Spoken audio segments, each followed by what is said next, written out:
Salve, friend. I'm Galerius. My...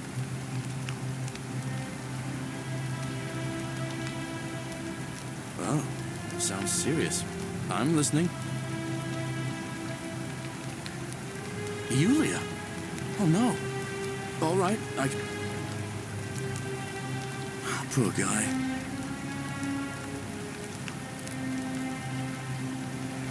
But how did you... All right, of course. I'll make sure this gets to him.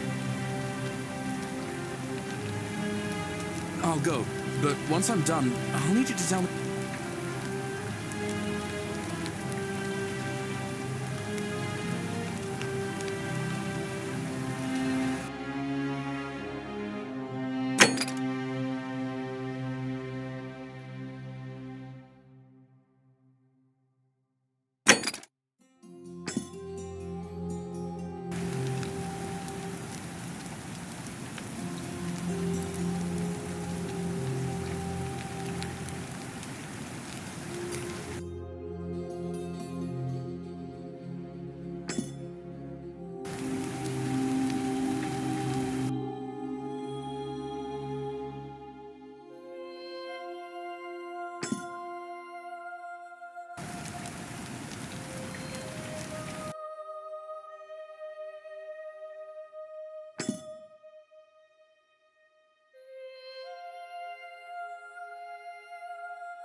You?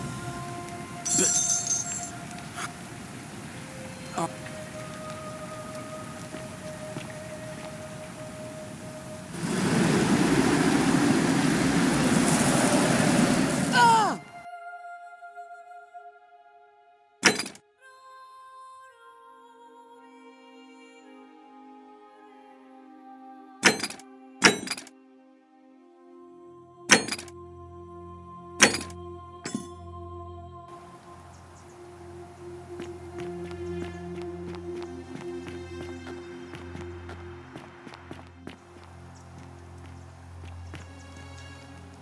Don't you just love springtime?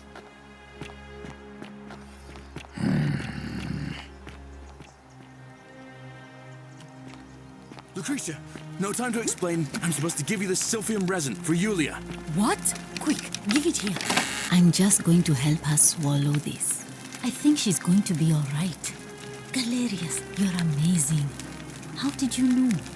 I was just doing what the new lady told me. I don't understand. How did... Never mind. Thank you so much for acting as quickly as you did. Another moment more and we would have lost her. Can't stay. Places to be.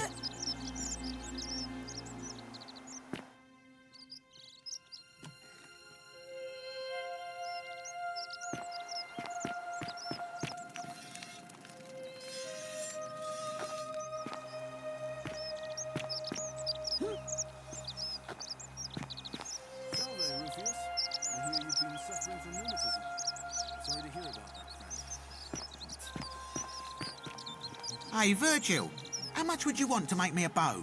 For the last time, Dacius. I'm not making you a bow. But why? You know why. But how am I going to defend myself against someone else with a weapon? There are no other weapons in the city. We all went along with the magistrate's weapons ban, so it wouldn't be an issue. That's why I've got to get in first before someone else beats me to it.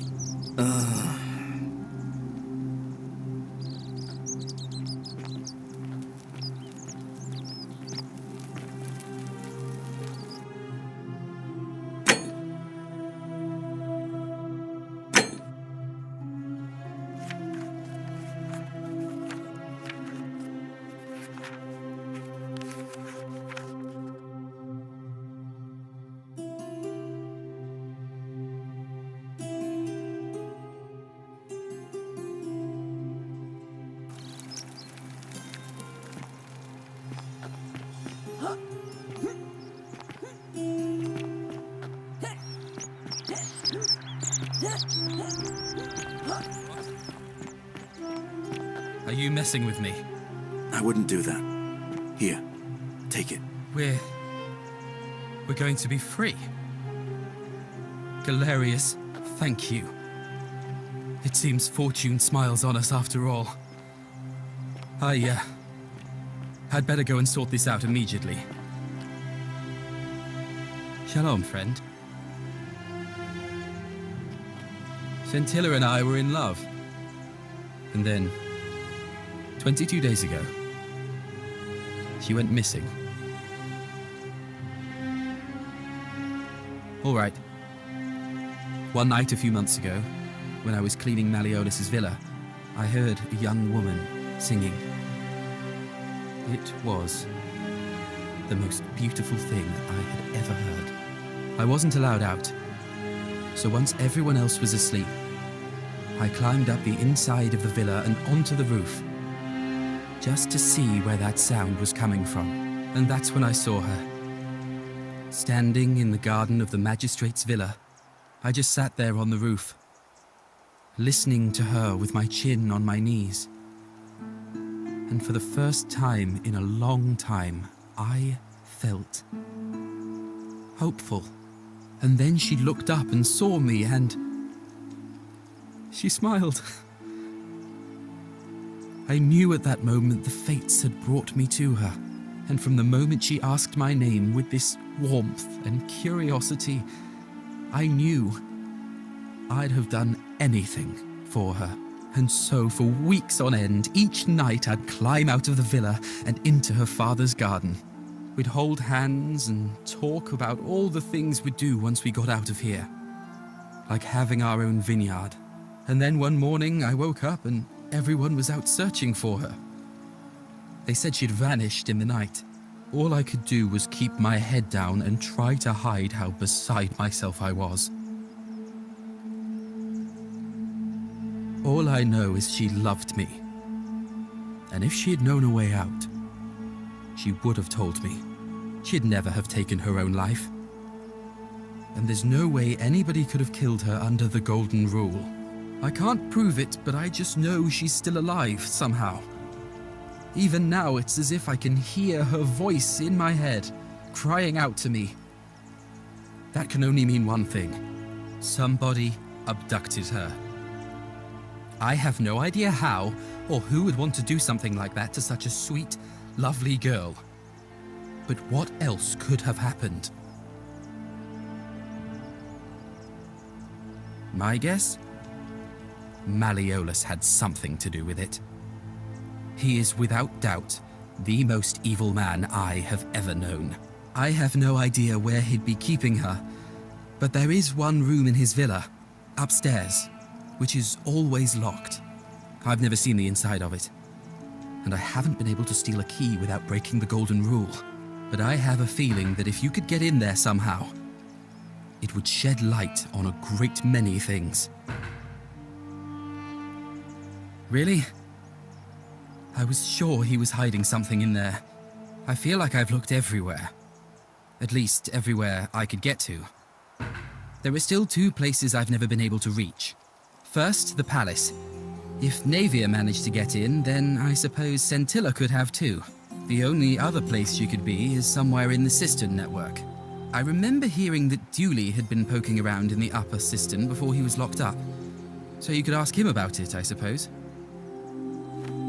All right, friend. Thanks for the chat.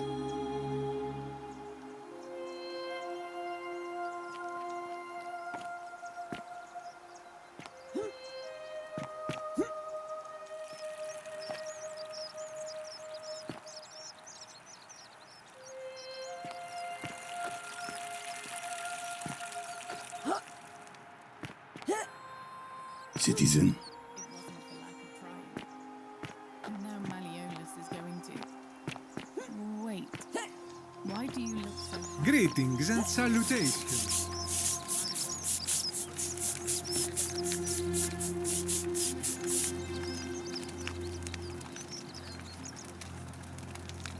Ah, a new face. Salve, and welcome to a little community. My name's impossible to pronounce for most people, so you can just call me Virgil. I hear we have you to thank for saving Julia's life. I'm glad you arrived when you did.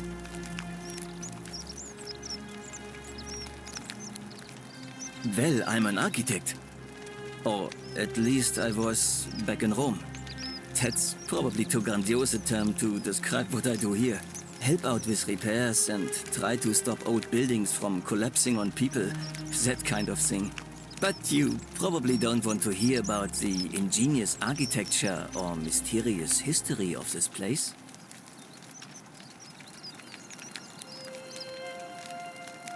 Oh, I'm glad you asked.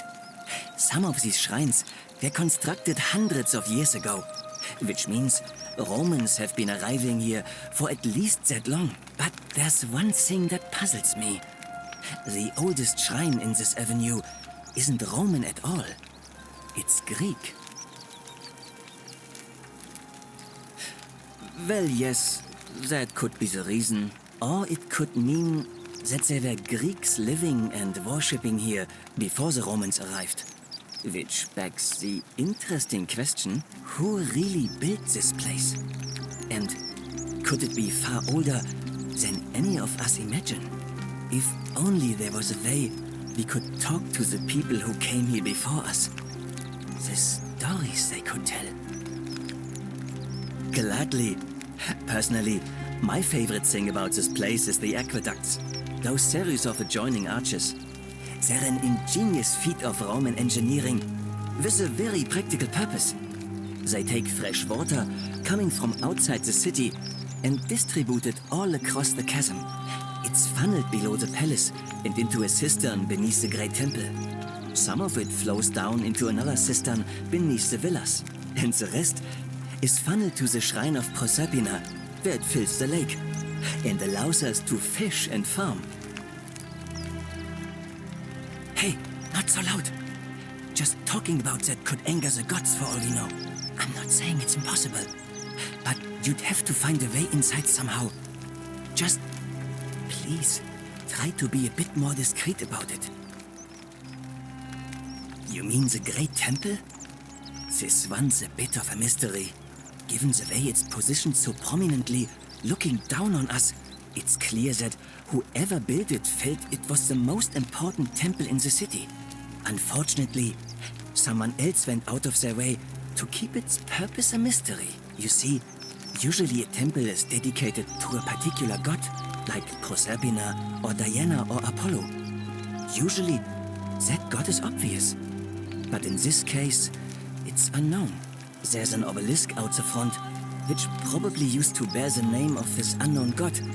But it appears some barbarian defaced it. And of course we can't get inside because it's locked up tighter than the Temple of Saturn in Rome. And that contains the treasury. So we're all left wondering, which god is that temple dedicated to?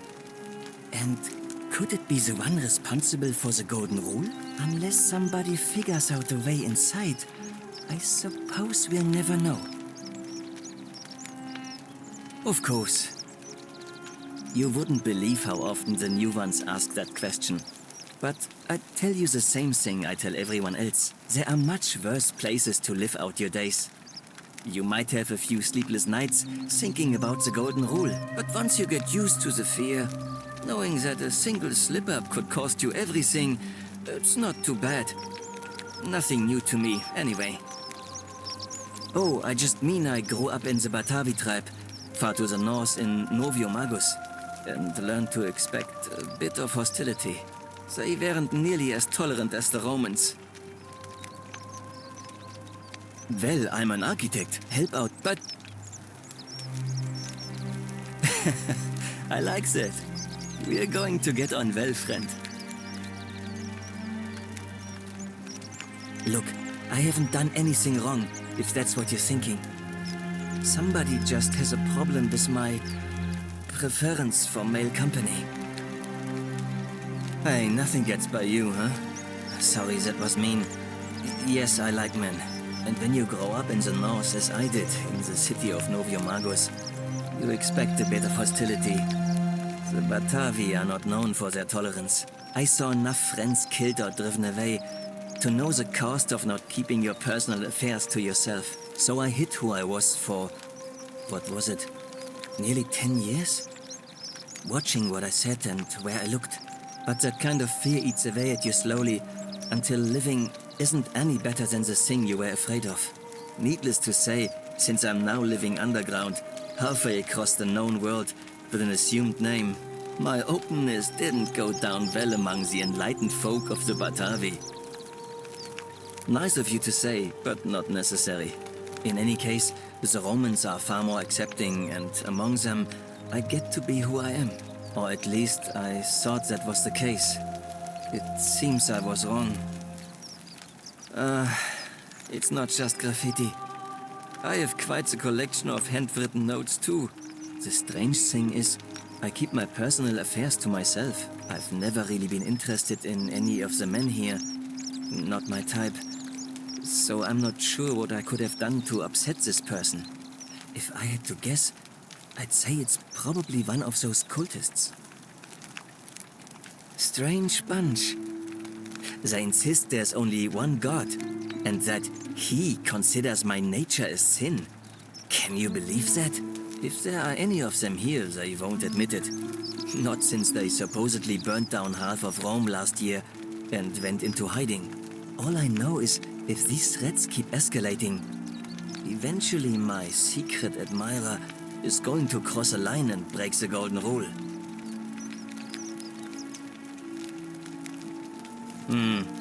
Let's hope so. Some people say it's divine, the work of a god. But I'm not so I mean, once you've been here long enough, you'll notice people doing things that just seem so wrong to you. But this so-called god doesn't seem to care. Which means one of two things. Either you don't know the difference between right and wrong, or this, and I'm pretty sure I know. Good. Then I hope you'll agree that there are only two ways of dealing with unfair rulers. The first is to leave. The second is to remove the ruler from power. And it seems leaving may not be an option.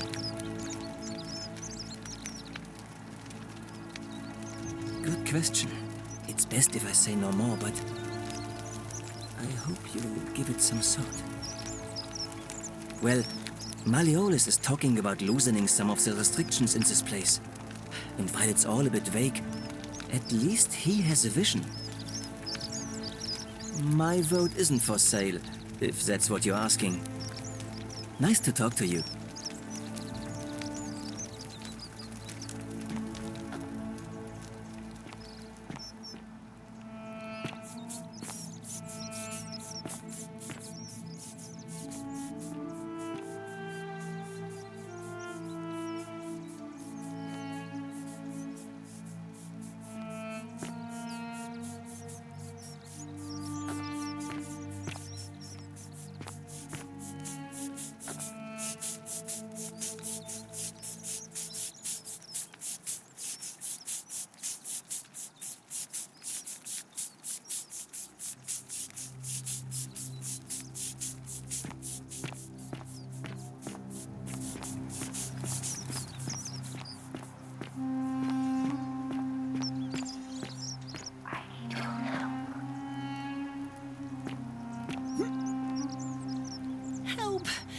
have to do something. A man arrived in the baths, a real nasty sort, with his face all covered up, and he's got a weapon. You have to do something, or he's going to break the golden rule.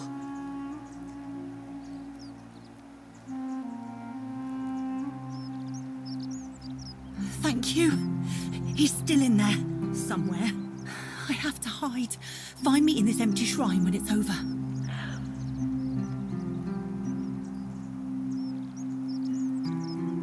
What? We don't have time for this. I have to go. Ugh.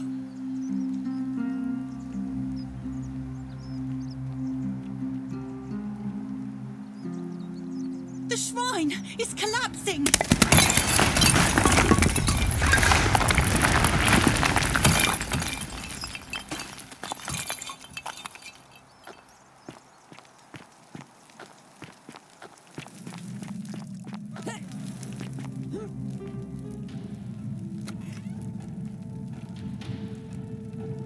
Stop right there. I'm looking for Tiberius Quinctius Crispus, otherwise known as Quinctius. Do you know where he is?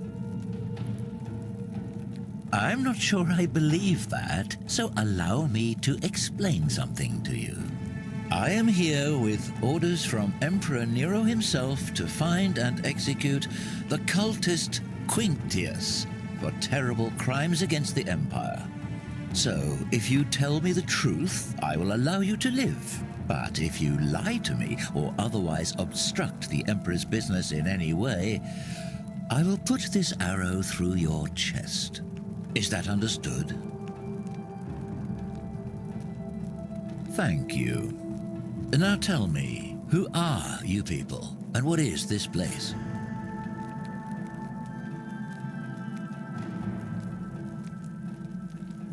Oh, how very welcoming of you. You want me to let my guard down, is that it? You're not going to get your claws into me. I was told Quinctius was a cultist, but I never thought he'd be foolish enough to lead me right to the heart of his mystery cult. Oh, don't play coy with me. I don't care if you're worshipping Bacchus, Magna Mater, or Christ. You lot are all the same to me. Always sneaking off to your secret sanctuaries, indoctrinating each other with your little mantras. The Emperor may have tolerated your activities up until now, but after what Quinctius did, those days are numbered. You say that, but if you're not a cult, then why go to such great lengths to keep this place a secret? So you admit you're not allowed to leave.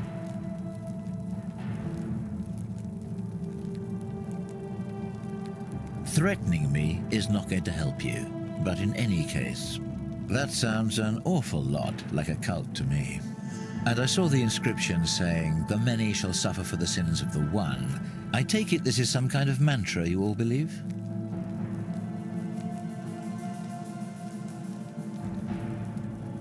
Another lie. So you really do believe that? Fascinating. You've clearly been indoctrinated into this nonsense. Now tell me, where did you lot get enough gold to make all these statues? You lot are practicing human sacrifice too. You people disgust me.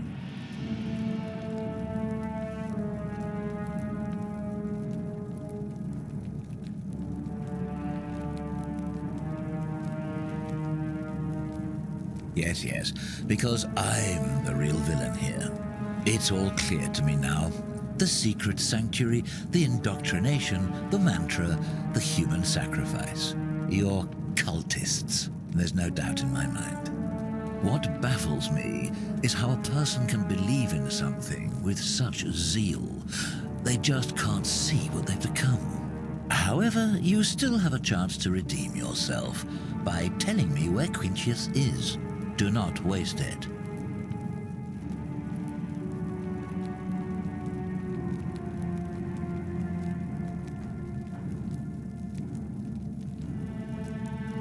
Very well, here's what I know.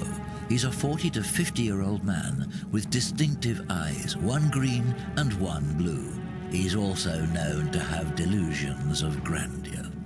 The Emperor says he and his cult, your cult, are responsible for starting the fire which burnt half of Rome to the ground and killed thousands in the process.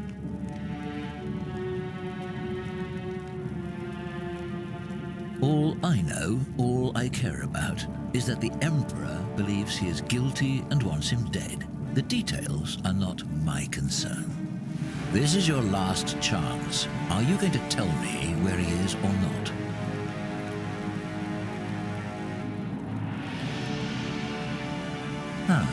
Suddenly it's all coming back to you, is it? Thank you. For your service to the Empire, I'll let you live for now, but you'd best make sure our paths don't cross again.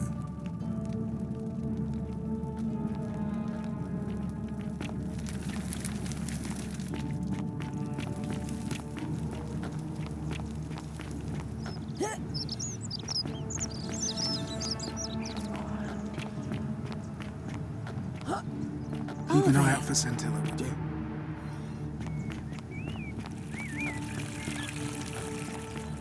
Citizen, we're finally alone. I assume you already know who I am. We have...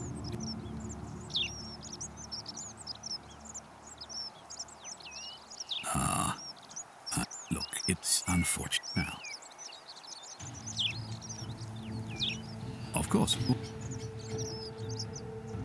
Yes? What? An assassin? What are you talking about? Then what are you doing here talking to me? Why aren't you out there trying to stop him? You'd best go, quickly.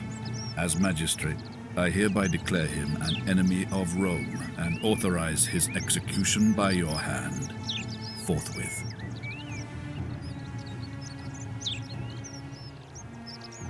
I don't believe so, no. It's not a crime to carry out the lawful order of a magistrate. Any way you can. Despite my weapons ban, it's been my experience one can always find a weapon if one... The many shall suffer for the sins of the one.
Poor guy.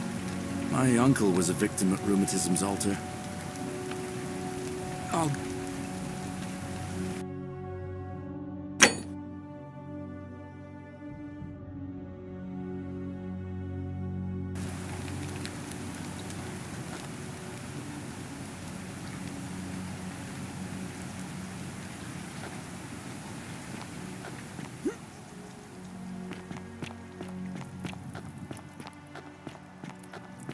You, Tantalus, cannot catch the drops of...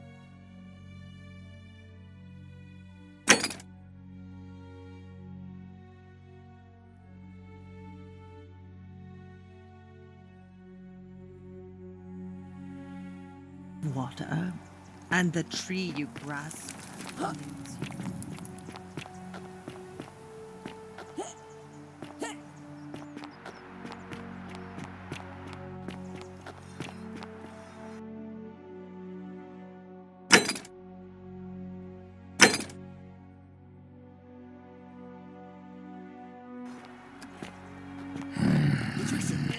trying to explain I'm supposed to give you this Sylphium resin for Yulia. What? Quick, give it here. Whatever's in that great temple up there on the bluff. Salve, stranger, and welcome to... You mean, how did I... All right.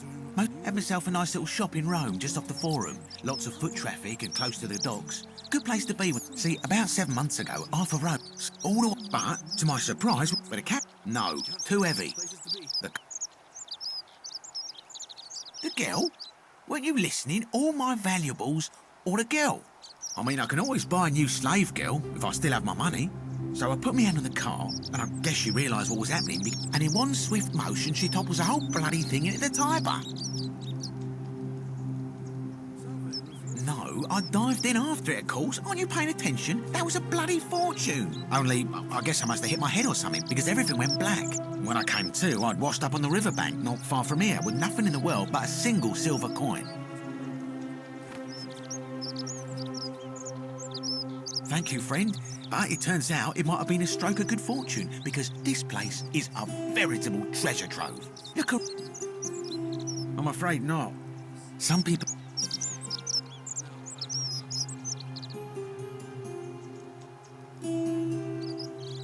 Very well.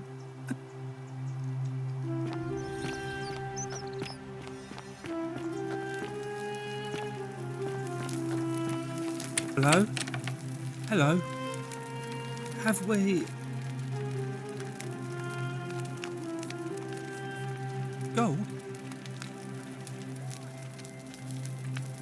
My friend, he got all down.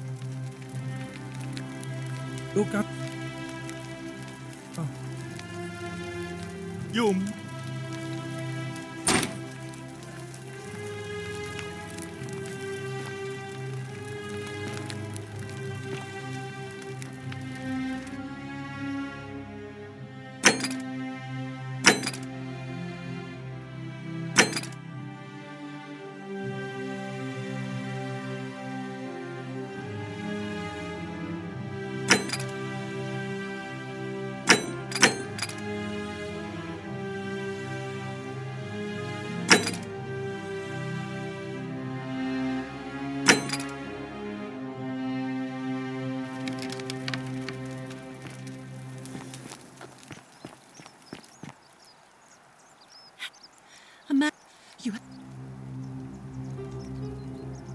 None of us do.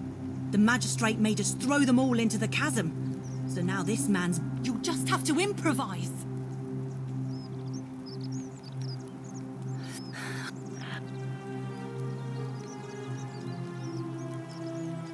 What?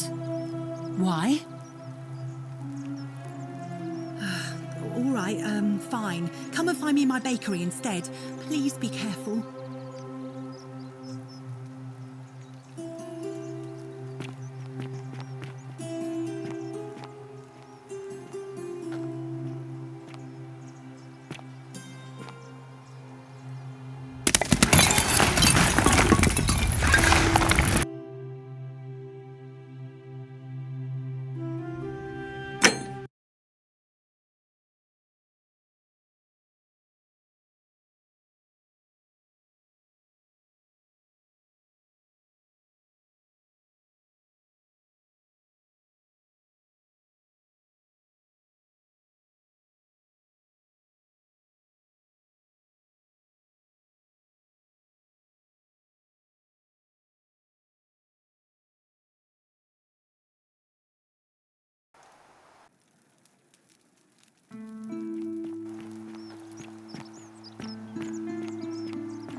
Come and join me by the fire. Welcome, welcome. May I ask your name? It is best you do not know my name, for merely to speak of my existence in the city above could bring destruction on you all. Tell me, what brings you all the way down here? Then perhaps the fates brought you here to learn the secrets of this place. I will tell you everything I know, but first, a request. I have been living down here alone for many years, with nobody to talk to but myself. The one thing I long for above all else before I die is a good philosophical argument with somebody astute. I'm hoping that person is you. Let us find out with this simple question. Have you deduced the name of the god responsible for the Golden Rule?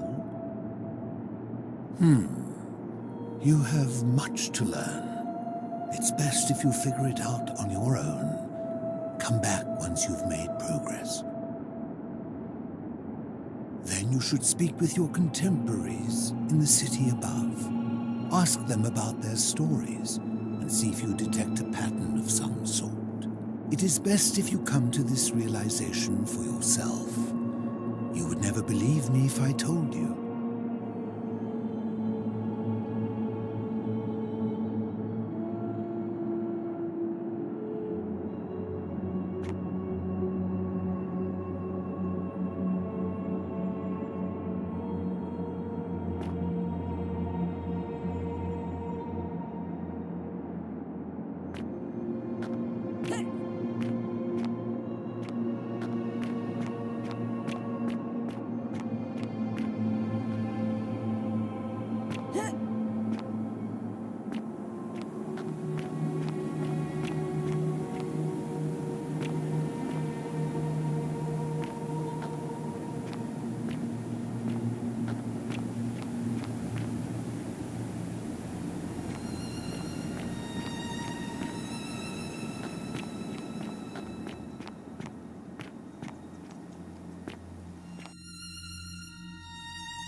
You've returned.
Ah, and I hear...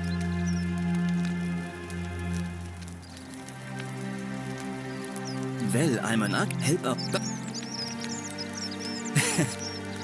Nice.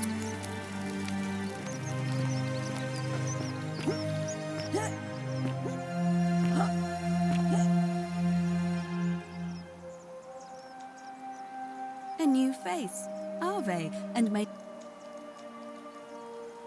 Interesting. I'm not sure why you're telling me. Yes, I suppose that could be something. But then most of us do tend to carry coins on our person, don't we? What else? Yes, I am... That's... Let me ask you this. And did you happen to catch her name? I see. And was this Karen, by any chance, wearing a hood? Because I've seen her before.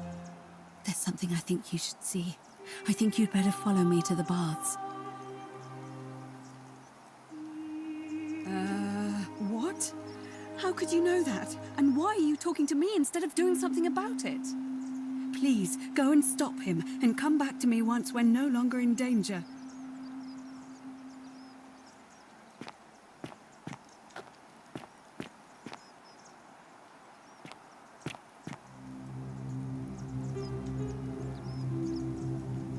Then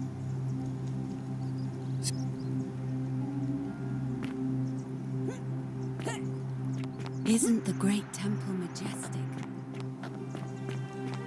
Fresh meat, huh? Mario.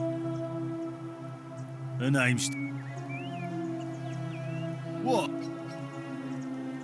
You...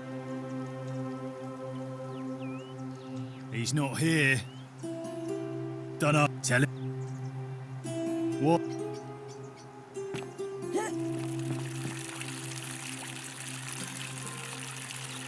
What is it, citizen? What business is that of yours? A lot of people have been looking for her. But it's been 3 weeks, and we've found nothing. What makes you think you can do better? I suppose that's true.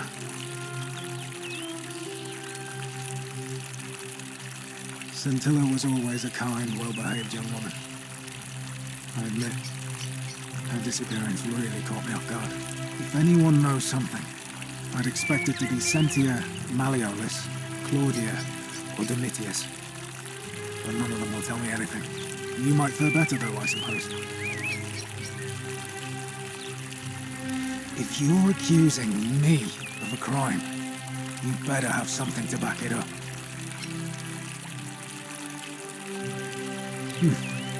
Worth a try, I suppose. Fine. All right. Please keep an eye out for it.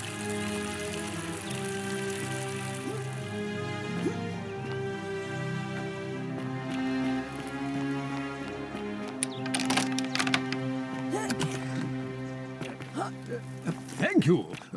Thank you. I am delighted and... Domitius doesn't usually let anyone in here without a heft... Of course not. But as I always say, if Sentius can't protect his daughter, how can we trust him to protect this city? Look, if you're trying to find her, you may wish to check the cisterns beneath this villa. Domitius says he saw a body there some weeks back. Of course, just to be clear, I take no responsibility for what happens to you down there. Of course not. I trust...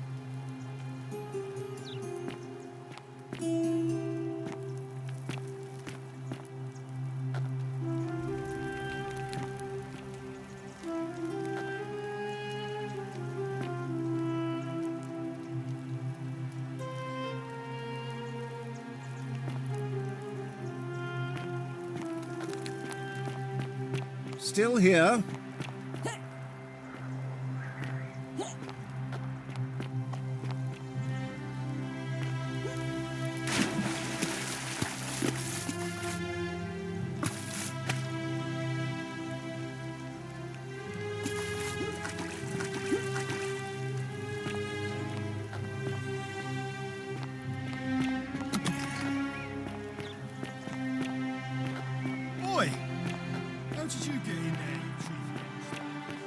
Solvay.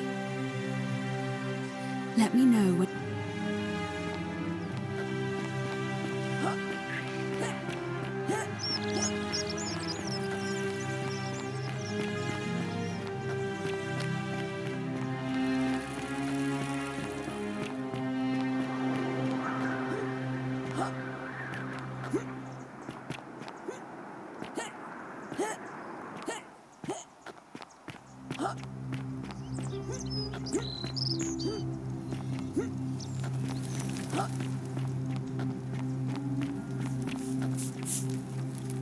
Well,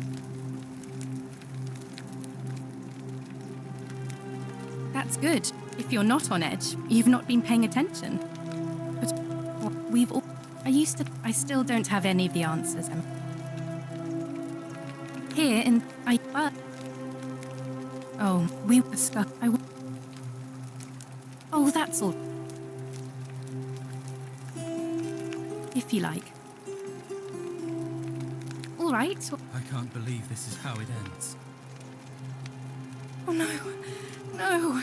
No, no, no, no, no.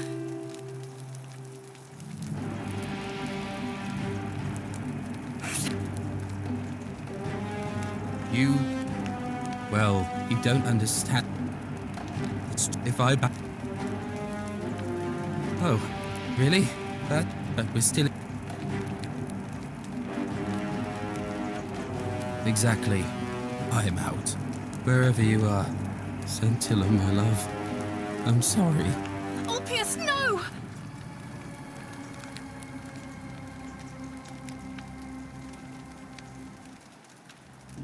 I'll have... And I'd best pray...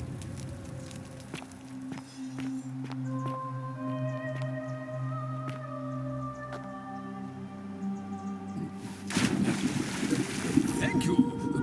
Thank you. I am delighted and deeply honored to have been elected your magistrate. Magistrate. Yes, yes. Thank you. Thank you. I'm delighted and deeply honored to be elected your magistrate. And now, I make this solemn promise to you, good citizens. And now, I make this solemn promise to you, good citizens. Under my leadership, you will finally enjoy the freedom you deserve. And no more shall you walk on.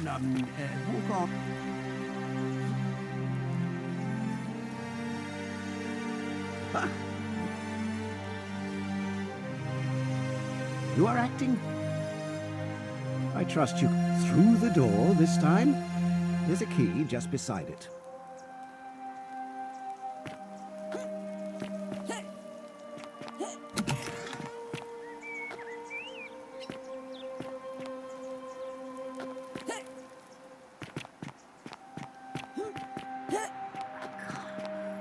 Fear is proof an eye of a on things, degenerate mind. Horatius? As always, priestess. Any news about Scintilla, Navia, or Kabash? No sign of any of them, I'm afraid. But we do have a newcomer. Strangely dressed woman.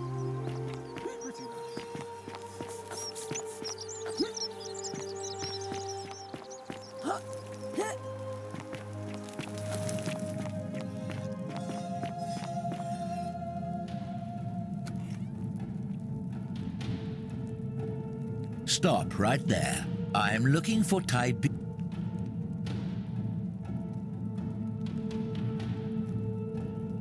Thank you. For your service to the Empire, I'll let you live for now, but you'd best make sure our paths don't cross again.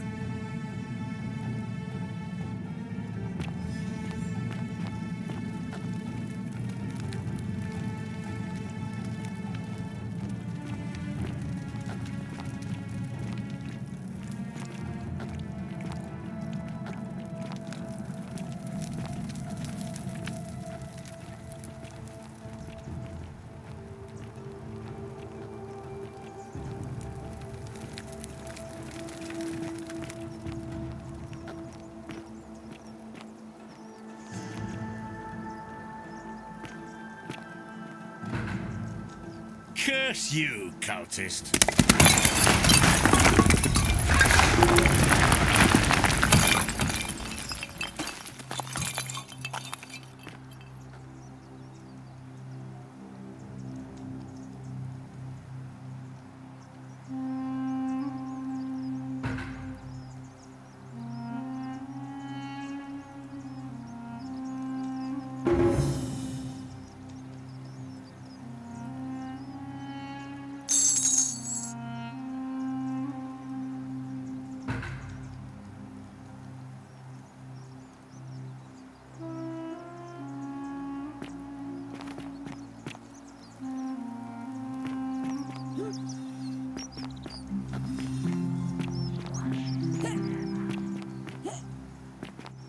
keep an eye they? out for Scintilla, would you?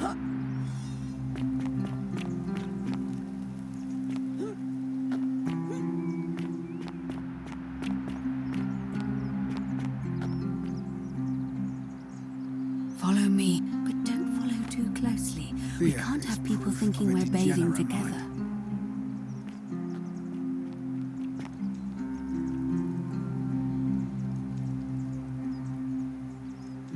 All right.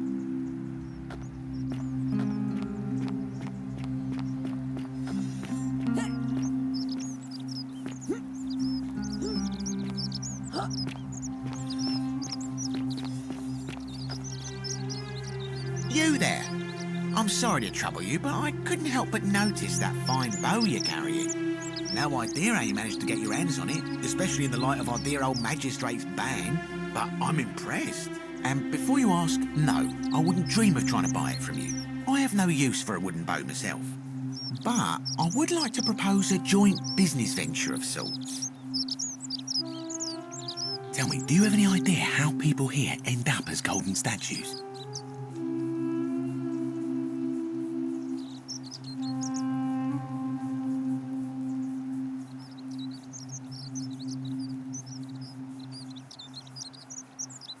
And here I was thinking I was the only one to figure it out.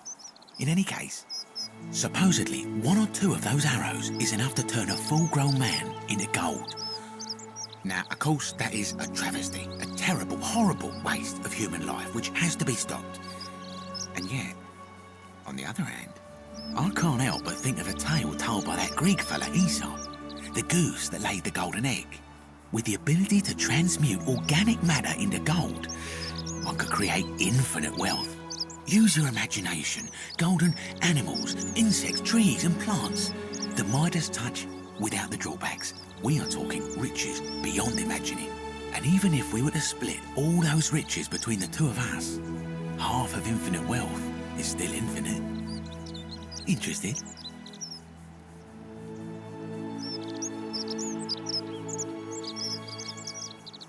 Oh, I'm not suggesting we use such a bow on people. There's no profit in breaking the golden rule. Excellent. So the first question is, how do we get our hands on one of those golden bows? Now, I have a plan, but first, tell me, are you familiar with the story of the goddess Diana? No problem. Allow me to explain. Diana is our goddess of the hunt, the moon, and the underworld, depending on who you ask. The one thing priests and poets agree on is that she carried with her a golden bow and a quiver of golden arrows. And it just so happens that there is a shrine of Diana in this very forum, with a prominent statue of the goddess herself. And would you like to guess what she's holding in her hand? Precisely. I can't tell you how many hours I've spent in that temple staring at it, trying to figure out how to retrieve it without breaking you-know-what. Oh, gods, no. If you tried that, we'd all be dead within moments, I'm sure. No, here's what I propose. You give your bow to me, I cover it in a thin layer of gold leaf, and we create a replica of a golden bow. Then you enter the shrine, extinguish the braziers, and under cover of darkness, swap out the fake for the original. It's not theft exactly, it's more of a trade. But make no mistake, this is a dangerous path, and there's no way of knowing where it will lead. But in my experience, all the best adventures begin with a risky first step. Now, you must have questions. Ask away.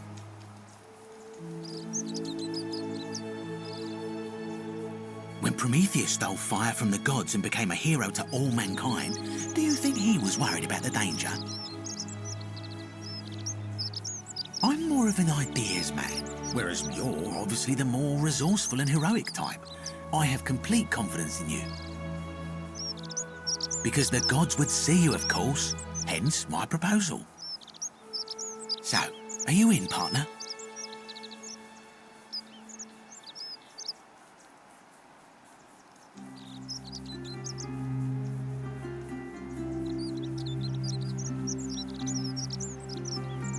Wonderful. Now, if you'll hand over your bow, I can get started applying a layer of gold leaf. This is a quality weapon. Now, bear with me for a moment. And here we are, a gold leaf bow.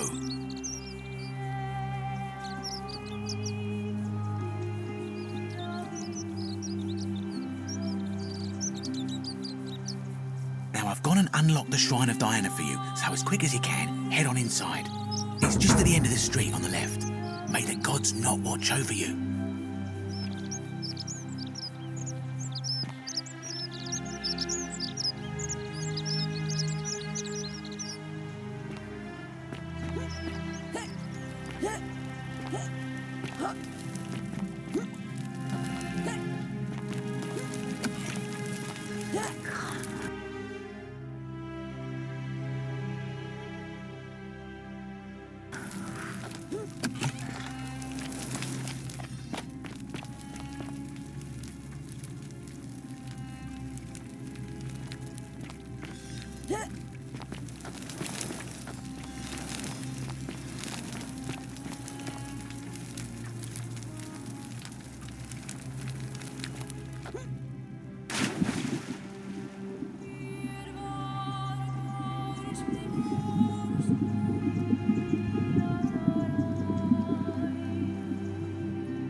All right, you're here.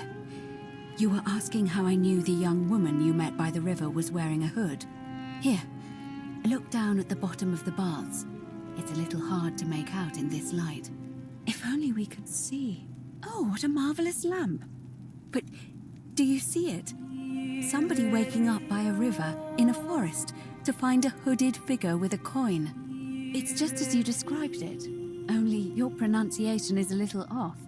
The name you heard wasn't Charon. It was C-H-A-R-O-N, as in Charon, the ferryman of the dead. Charon, who, in exchange for the right coin, helps the souls of the newly deceased cross the Styx, the river that separates the land of the living from the land of the dead. When I dragged you out of the river, I thought you were never gonna wake up. I checked your pockets for ID, but all I found was some loose change. Feels like I've spent my whole life in a dead-end job with an endless commute. Sorry if I sounded cagey, it's just that I don't always get the best reactions when I introduce myself. My name's Karen. There are a bunch of old stories about the gods punishing people by making them do the same futile task over and over. But on the bright side, at least you're not stuck in the underworld like they all were. I'm so sorry, my friend. I'm so sorry. I take it you know what this means. I'm afraid so. It's all starting to make sense. All these people whose last memory was running from the fires toward the river. It seems none of them escaped with their lives after all. Perhaps we should be grateful they don't remember their final moments. It also tells us that the Golden Rule is the work of Pluto, the god of the underworld, and why his epithet has always been Father of Riches. I know it's a lot to take in, and you look as if you have questions, so I'll try to answer them if I can. That was my first thought too. In the old stories, the underworld was where the souls of the deceased were taken. But it was also possible for the living to reach it without dying, if they were particularly fearless. So I'm afraid I don't know. Good question. Let's see. In the stories, Charon would always require a coin as payment for passage across the river. But that never made any sense to me. What does an ancient immortal being need with coins? In our case, it seems Charon didn't take the coins we had. He or she merely checked we had one in our possession. So, maybe there's something special about the coins each of us had on us. That might explain why we wound up here, but so many others did not. No. I mean, I had my suspicions, especially after Livia's ramblings, but I would never have figured it out without your help, I promise you. Oh, I'm sorry. I keep forgetting you're not from here. If you were Roman, or even Greek, you would know these stories. Each of them is slightly different, whether the storyteller was Plato, Homer, Virgil, or Ovid. But they always involved the souls of the dead meeting a grim ferryman named Charon on the bank of a river. It was said that he'd help the new arrival cross, only if they could pay him with a coin, an obol. That's why it was once our custom to bury our loved ones with a coin in their mouths. Charon's obol, we called it. Of course, an obol was a kind of Greek coin, because we inherited this knowledge from the Greeks.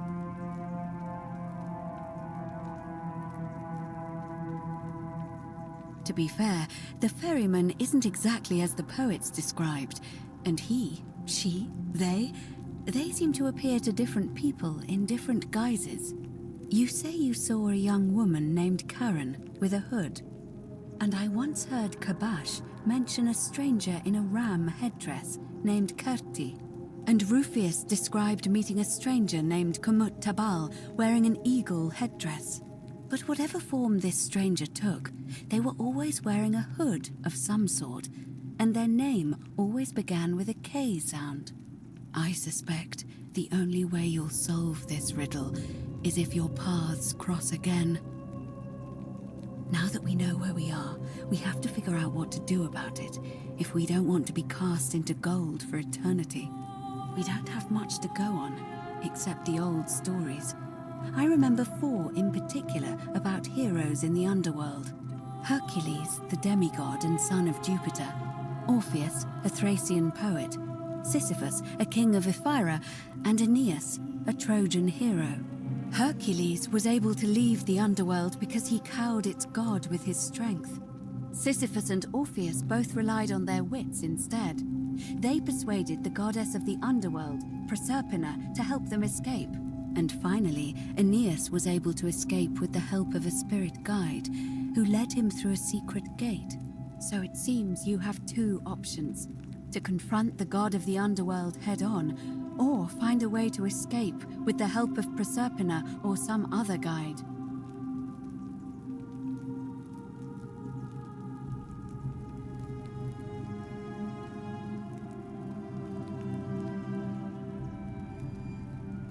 All Romans try to avoid saying it, and the reason is quite simple. He might hear us. You may refer to him as Pluto, if you wish, but you'll only be calling attention to yourself. Do so at your own peril. It's a reasonable question, but the problem is, this place is fairly well designed to keep us here. There's no way to climb up the shaft.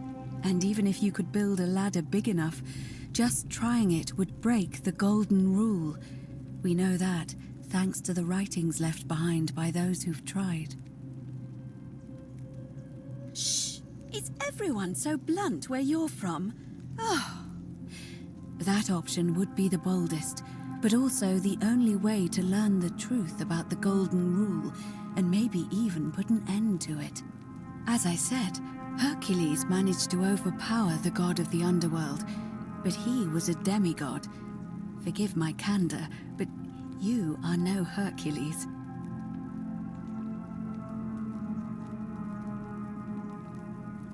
I'll admit, you do seem different to anyone I've ever met. And even that lamp of yours looks like something Prometheus might have stolen from the gods. So, if you want to confront him, I'll help you as much as I can. Who knows? Perhaps your name will be uttered in the same sentence as Hercules one day. But first, you'd need an audience with you-know-who, and for that, you'll need to enter the great temple overlooking the city. The problem is, the door has been sealed shut for as long as I've lived here, and there doesn't even seem to be a keyhole. I suspect the answer lies in the desecrated obelisk in front of it. I'm not sure if you noticed, but there are 4 plaques missing from its base.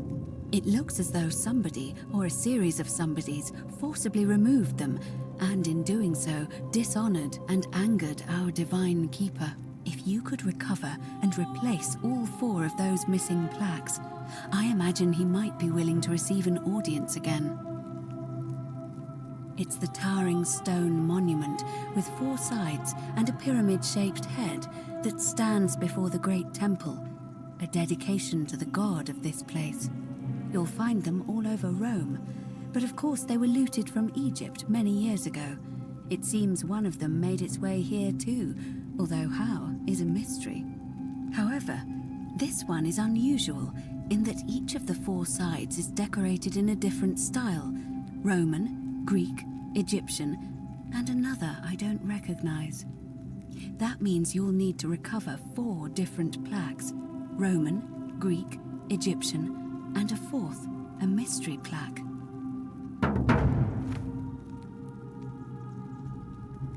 I'm afraid you're on your own with that one, but perhaps finding the other 3 will illuminate the way. Perhaps Kabash, our Egyptian resident, will be able to tell us. Unfortunately, he disappeared weeks ago. But I did hear Aurelia is peddling rumors about him at the tavern, so perhaps you could talk to her, or just take a look in his room. I don't know. But perhaps you should begin your search with the local Greek fellow, Georgius. His store is in the Forum. Good question. To answer that, we first need to ask who would have defaced the obelisk in the first place. It would have had the god's name engraved into it, so it may be that whoever desecrated it wanted that name to be forgotten. And there's only one group of people I know of who might want to do that. There's a cult in Rome that often argued there is only one true god. Theirs, of course. They've been known to start fires, as well as deface religious monuments whose existence challenged their beliefs. If I were you, I'd go looking for them. Of course, they've all been in hiding since the fire last year, so finding them won't be easy. But I did hear a rumor they have a secret shrine somewhere in the city. Perhaps, if you could find that, you might be able to recover the Roman plaque.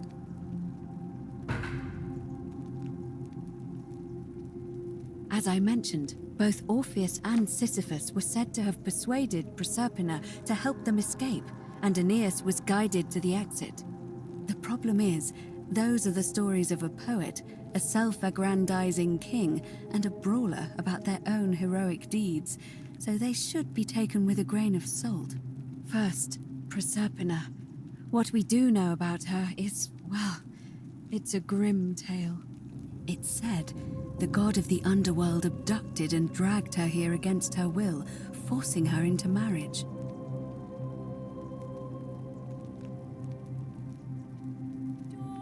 If the stories are true, then I suppose so. The problem is, how do we communicate with her without being noticed by her captor? Leaving that aside for a moment, there is also the possibility of a spirit guide. I don't suppose you've come across one of those in your travels? Truly? And you're only bringing this up now? Then again, I suppose you were worried I'd think you were as mad as Navia. Can you tell me more? Is it the same voice? What kinds of thing does it say? Fascinating. Perhaps she's a benevolent spirit. Or perhaps... Perhaps you're hearing the voice of Proserpina herself. If she has indeed been abducted, it would make sense for her to speak in cryptic whispers to avoid detection. Tell me, has she told you anything that might lead you to the way out? Oh, I see. Well, let me know if you hear anything that might be a thread through this labyrinth. All right. I would suggest not discussing this with anyone. The best we can do for them is to let them remain oblivious for as long as possible. As for Livia, it seems she's been shouldering the weight of this terrible secret all this time. Perhaps it would comfort her to know she's not alone.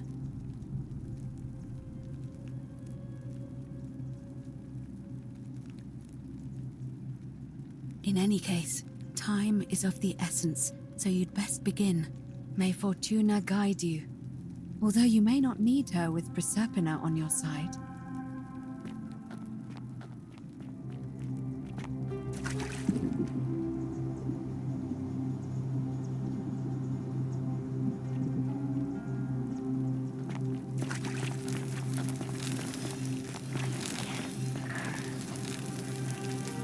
Isn't the great temple majestic?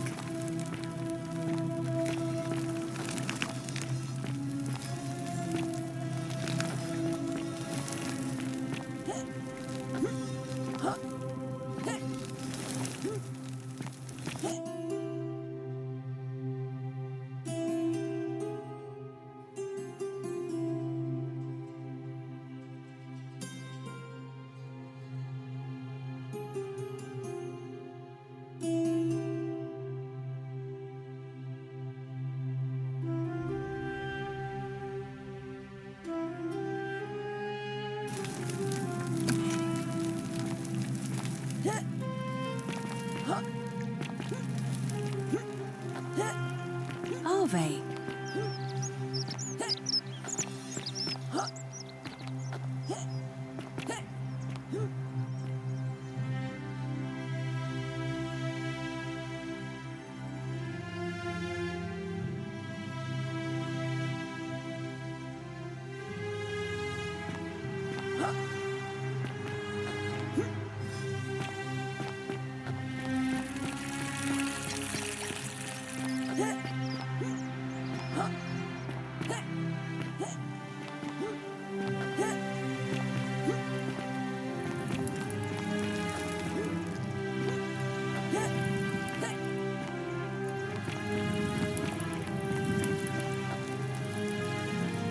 Just as the ocean accepts the rivers of all the world, so this, but it does not note it. Say it. Speak its name. Then it is true. I was right. I thought I saw it, but when the rest of them could not, I kept thinking I must have gone insane.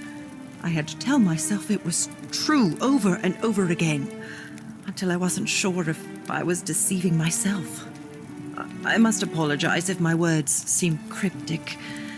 I'd found comfort in reciting the Metamorphoses by our great poet Ovid. He gives such an uncanny description of this place. I cannot help but wonder if he himself came here. Would you like to hear it?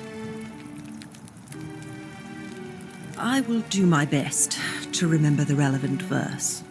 There is a downward path, gloomy with fatal yew trees. It leads through dumb silence to the infernal regions. The sluggish Styx exhales vapor, and by that way, the shadows of the newly dead descend, entombed with full rites, and the ghosts of those, at last, given proper burial.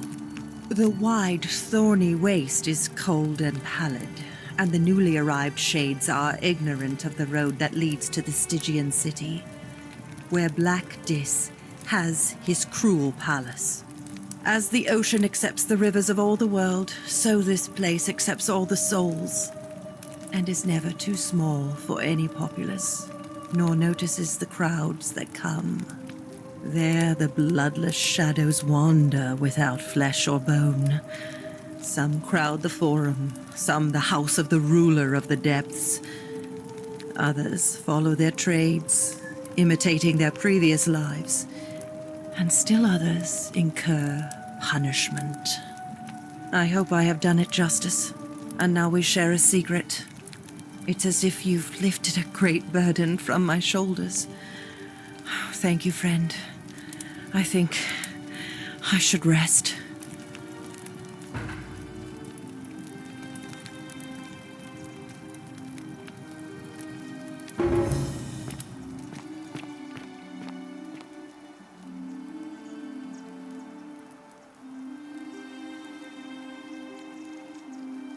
Ah, you're here.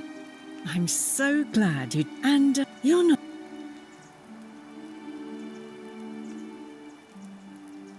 What was that? Some kind of joke? I take back what I said. Let's just forget that ever happened, so we can at least do business. Not for a few weeks now. Last time I saw him, he was sitting at a table with Georgius, whispering about some job. I remember because they kept looking over their shoulders as if they didn't want anyone else to know. So, naturally, I hovered. The one word I kept hearing was vanishing, and then, the next day, Kabash just disappeared. Coincidence? I think not. All right, see ya.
Are they?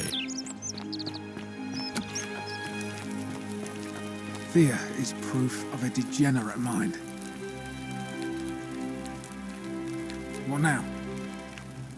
Or...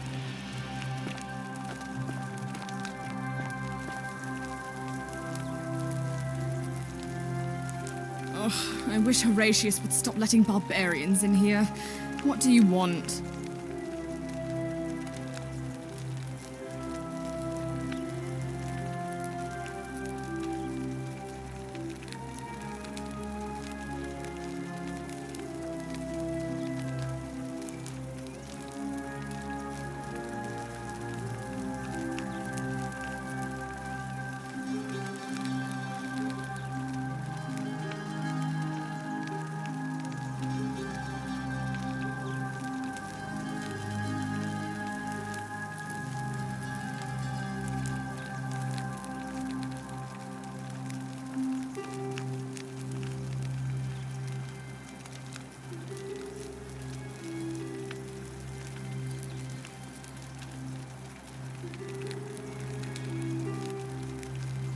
You know, some people say it's the creation of an all-seeing God who's watching everything we do.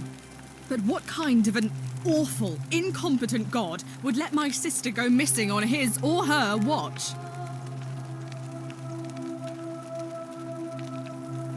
Did you hear that? Curse you, you coward! Where is my sister? What do you have to say for yourself? No response. Nothing. That's what I thought. I'm telling you, this mysterious god of ours has to be asleep on the job. Either that, or, like people are saying, it really is just a children's fable my father is exploiting to frighten us into behaving. I suppose we will. I'm Sentia, eldest daughter of the magistrate, but you'd know that if you'd been invited in here and introduced properly. What are you doing in here, and why are you dressed like that?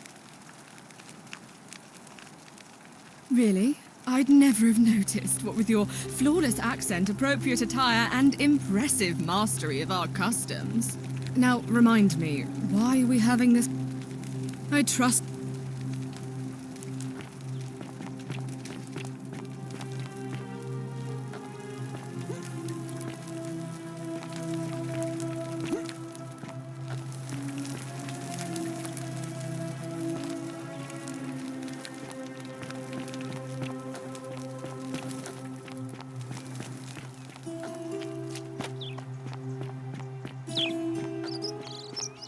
Are they?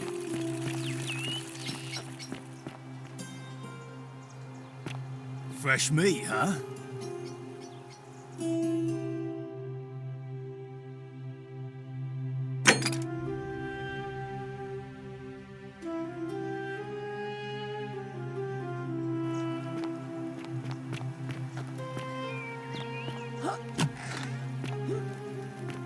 Still here?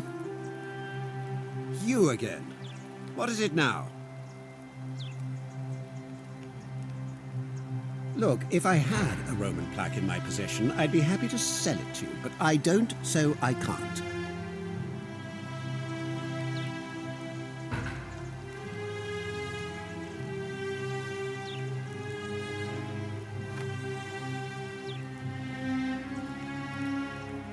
You mean my heterochromia?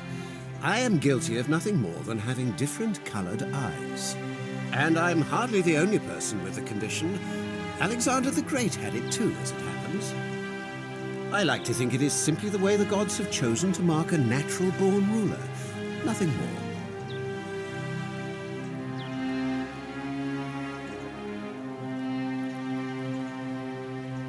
Well, I am not suffering from any delusions, as today's election will firmly establish. Unlikely, because it simply isn't true. Now, was there something else you wanted? I trust you can see yourself out. Through the door this time?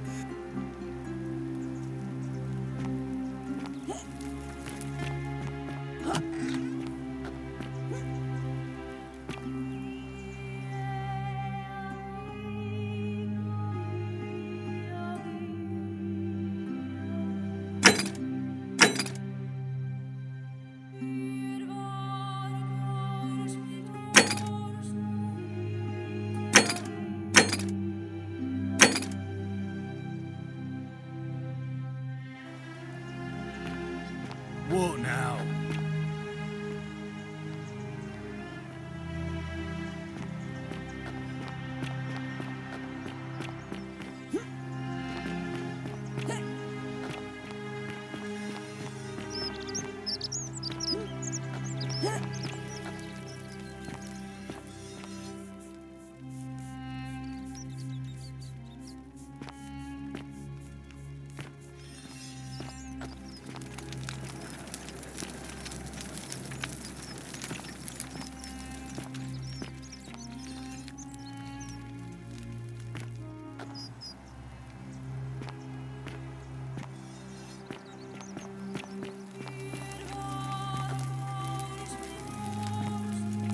Isn't the great temple majestic?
you, partner? Do you have the bow? Wonderful. Just go ahead and slide it under the door for me and I'll unlock it for you. And yet you did. And now, here we are. With me out here and you in there. Until you give me my bow. No, technically, I never said that. I said, if we were to split all those riches between the two of us, infinite wealth is still infinite. It's hardly my fault if you can't tell the difference between a hypothetical and a promise, now is it? Oh, I do love a good loophole.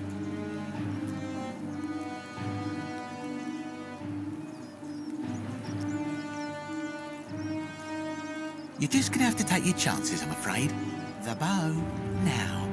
And don't even think about giving me the fake one. I'll recognise my own handiwork.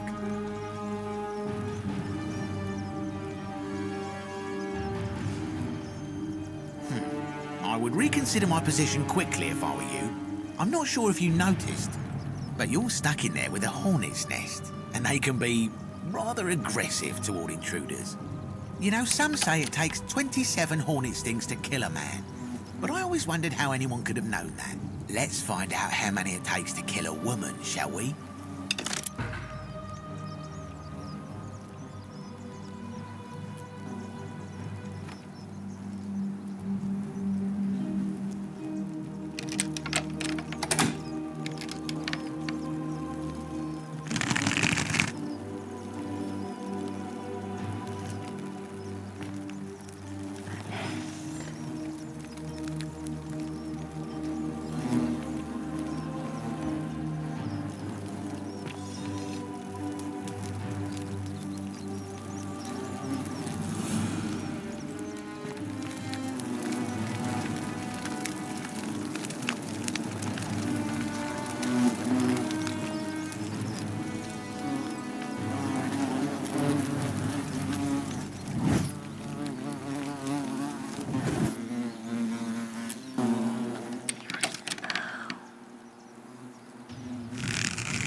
My beloved Galatea, I write this so that one day, when we're finally together, you will understand what I've done and why I had to do it. The others will call me mad or a monster, but I don't care what they think. Everything I'm doing here, I'm doing for you. I'll start at the beginning. Soon after my arrival here, as I walked down a corridor lined with golden statues, I thought I heard a whisper behind me, a rasp of air, as if vocal cords of metal strained to say a word or two. I tried to dismiss the idea, tried to concentrate on my work as the city's medic, but that tortured whisper haunted me. Weeks later, in the hallway to the bathhouse, I heard it again and found myself drawn to the statue of a Roman woman wearing a stola. Her face was contorted with anguish and fear, and disturbingly, it was as if she was looking right at me. As I walked past her, I heard that strained whisper again, and turning back, I discovered that even though I had moved, she was still looking right into my soul. That was when it dawned on me. This was no statue. This was a woman trapped within that golden prison. Naturally, I told the others, but when I could not reproduce the results of my experiment, they would not believe me. But from that moment on, I knew the full horror of this place. Immobilized within these statues are living human beings. It was that day I realized that my heart broke.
Thank you.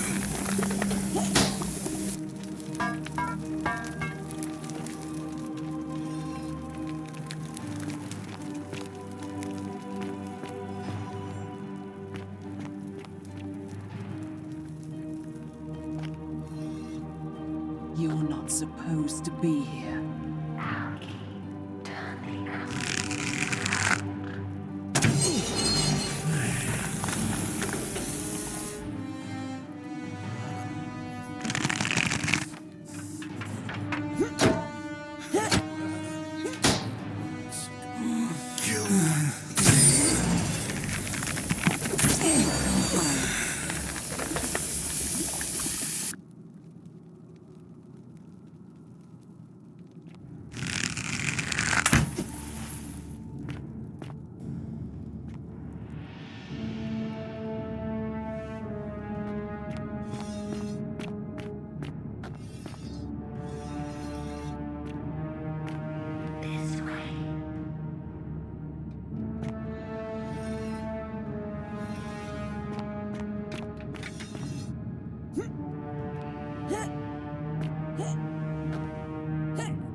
Help us!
My beloved Galatea, after I learned the terrible truth about the golden statues, I wandered the city as if in a nightmare. What must life be like for these poor souls, entombed in gold, but kept alive somehow?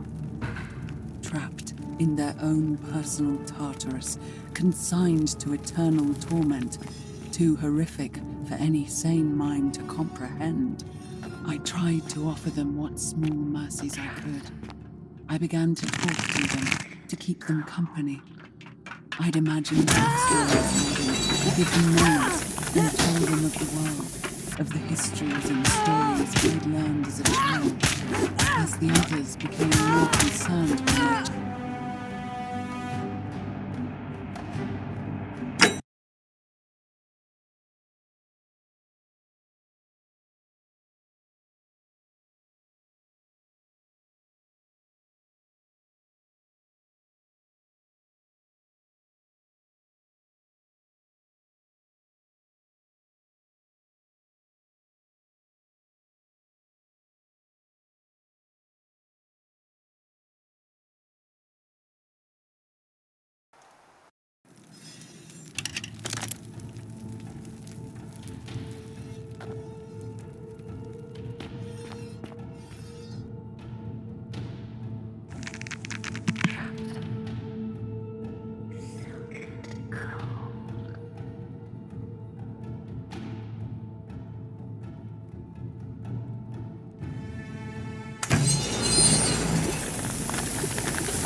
Kill us. I just want to die. I just want to die. You help us. Please help us. You help us. Kill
My beloved Galatea, my attempts at freeing these souls from their golden prisons have not been going to plan.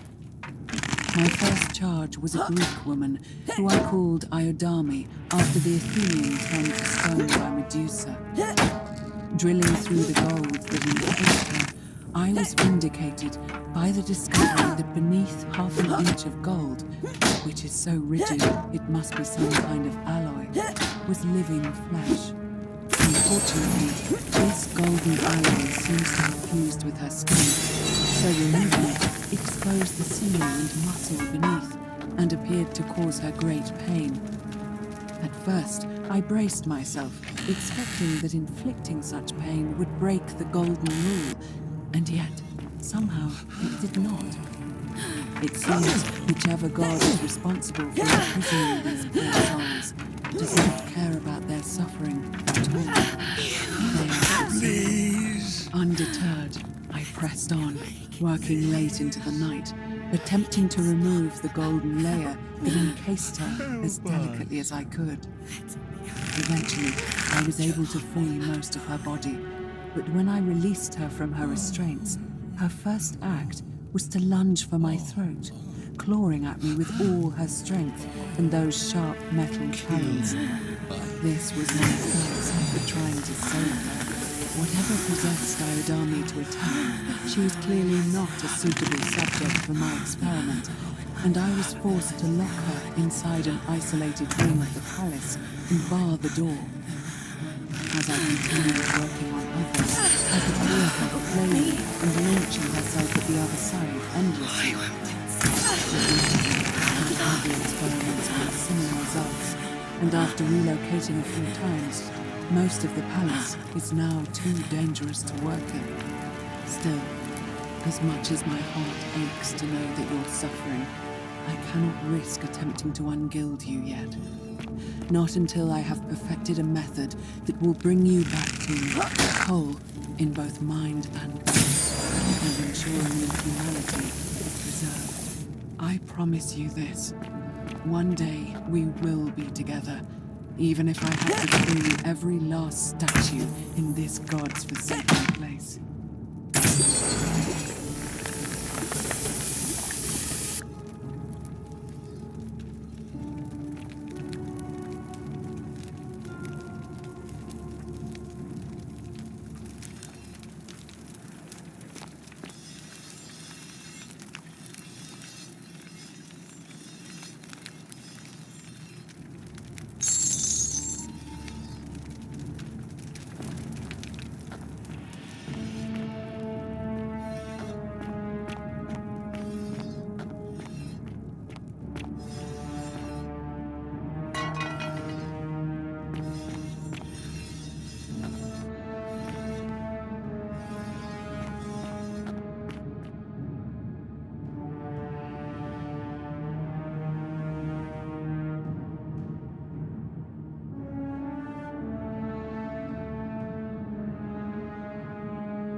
And you must be the wretched snake who broke into my palace and disturbed my experiments.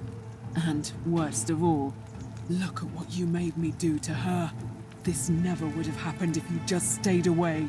You're going to pay for that.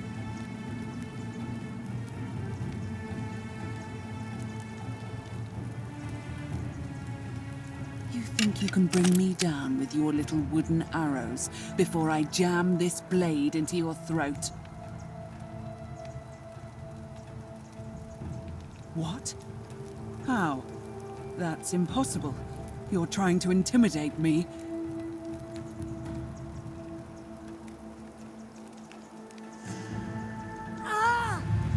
The many shall suffer for the sins of the one.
And you must be the wretched... Look at what you made me... You're going to pay. And you think I care about that? I don't care what happens to me, as long as you get what you deserve. Liar! I locked and barred the gate. I left a message warning you all to leave me alone. I just wanted to do my experiments in peace, for her. And now look at her. You made me turn the most beautiful woman I've ever seen into this. Look at her. She's in agony. All I wanted was to spend my last moments with her, to see her beautiful face, to hear her speak freely, instead of in those cryptic whispers. But as soon as I began my work, she stopped whispering to me. And now I discover she started whispering to you instead. What's so special about you?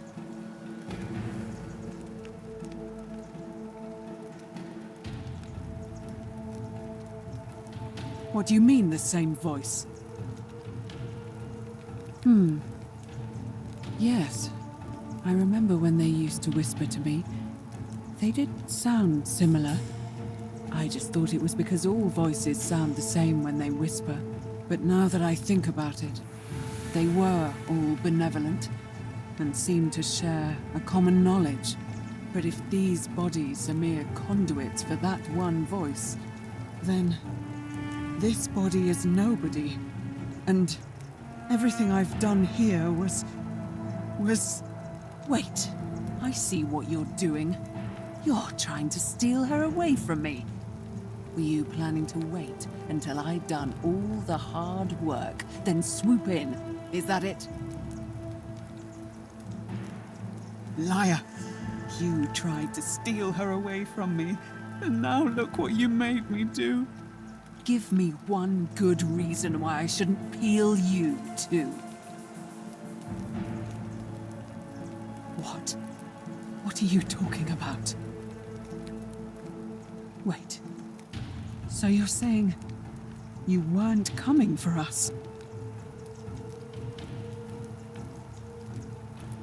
So I did all this.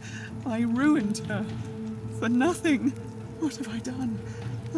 Oh, gods, I feel sick. I can't bear the thought of her being like this, and in so much pain. It's the air, coming into contact with her flesh. It's agonizing for them. But the only way to fix it will be to break the golden rule and let it run its course. At least that way she'd be golden again, and we'd be together. All it would take is one little cut.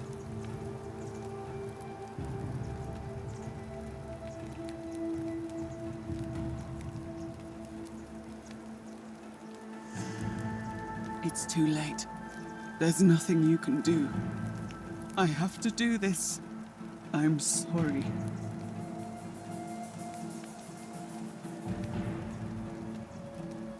What?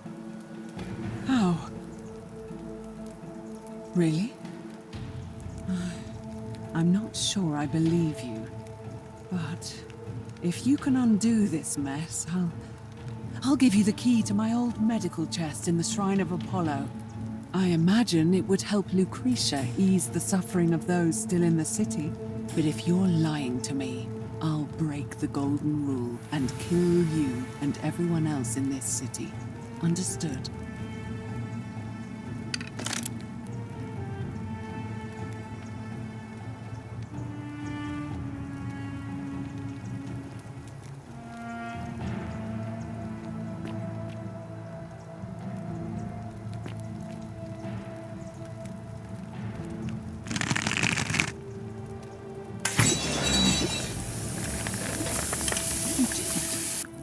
Took away her pain.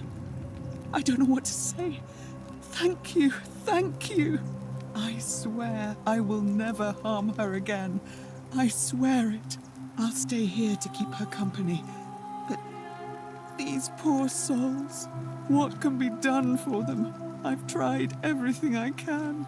I fear the only one capable of releasing them properly is whichever god doomed them in the first place.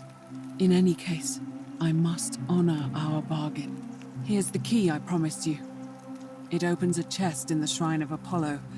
I believe there are a few things in there which may be useful to Lucretia.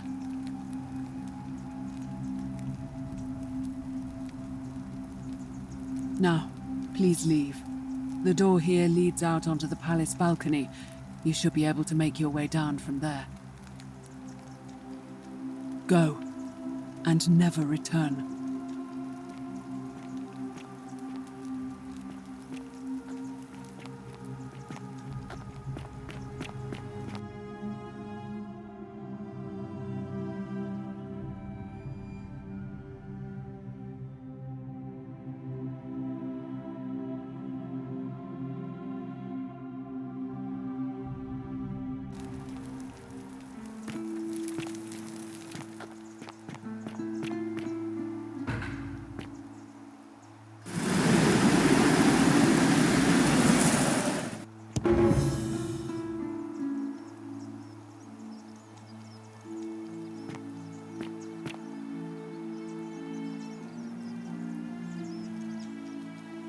Ave again. Did you find what you need?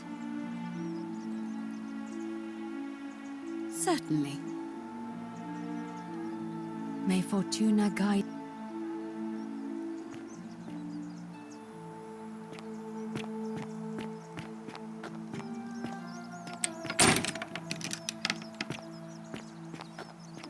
Welcome.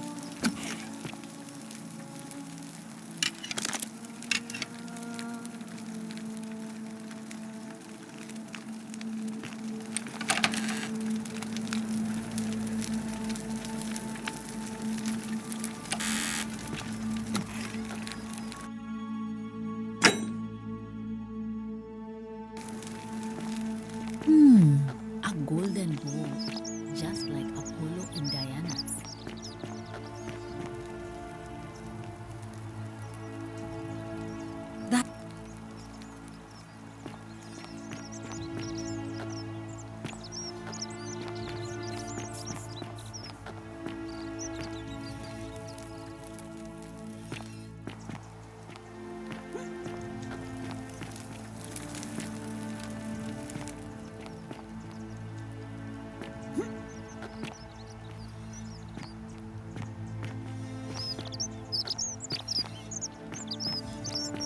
Salve.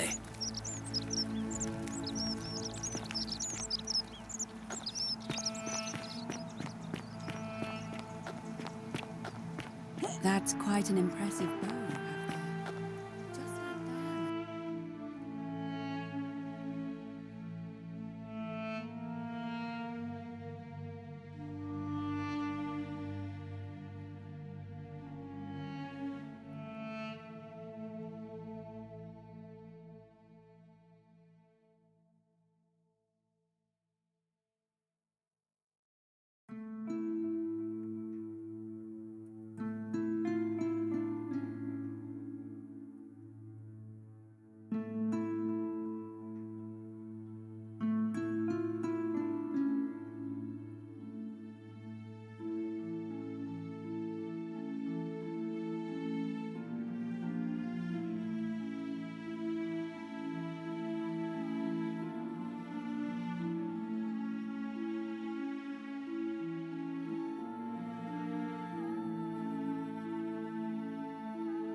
you've returned.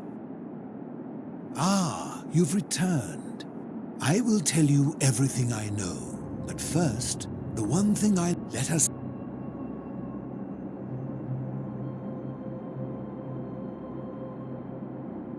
Excellent. I see you are indeed quite astute. Very few come to that realization before their time in the sun is over. Now, will you join me in a friendly Socratic dialogue?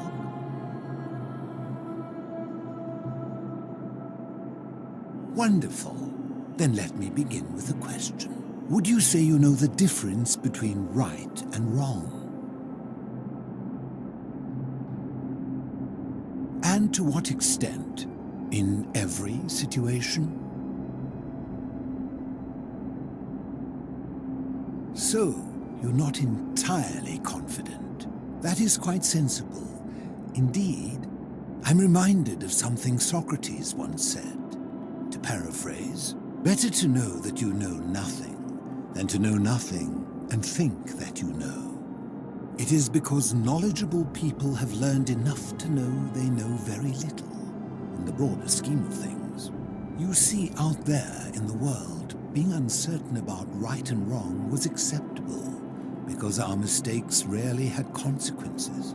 So we would tell lies and bend rules and turn a blind eye and rationalize, and yet still find a way to think of ourselves as good people.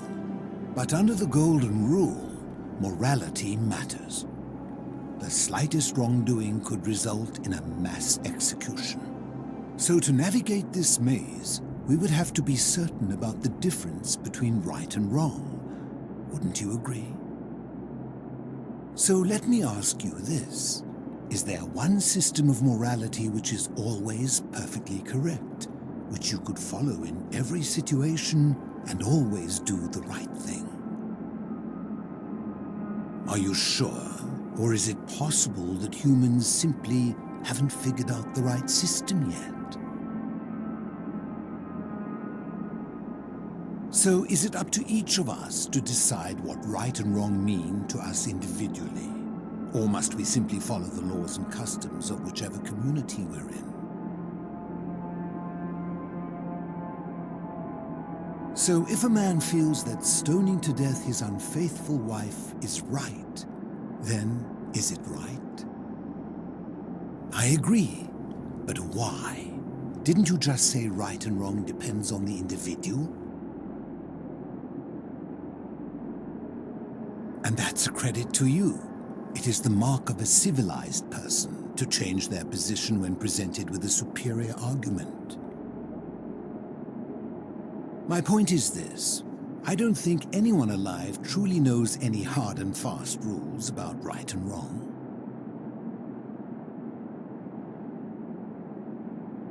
If there is one thing I have observed about rules, it is that virtuous people do not need them, and evil people will always find a way around them.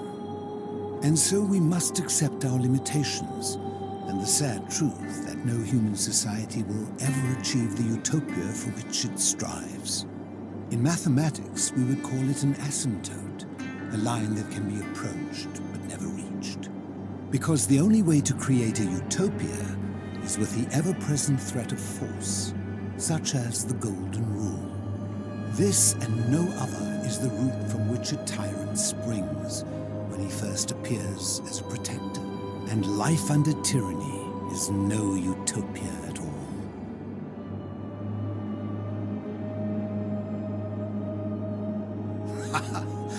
I admit, I am talking a lot. Forgive me. I'm just excited to have company. In any case, thank you for humoring an old man. I would be happy to answer your questions.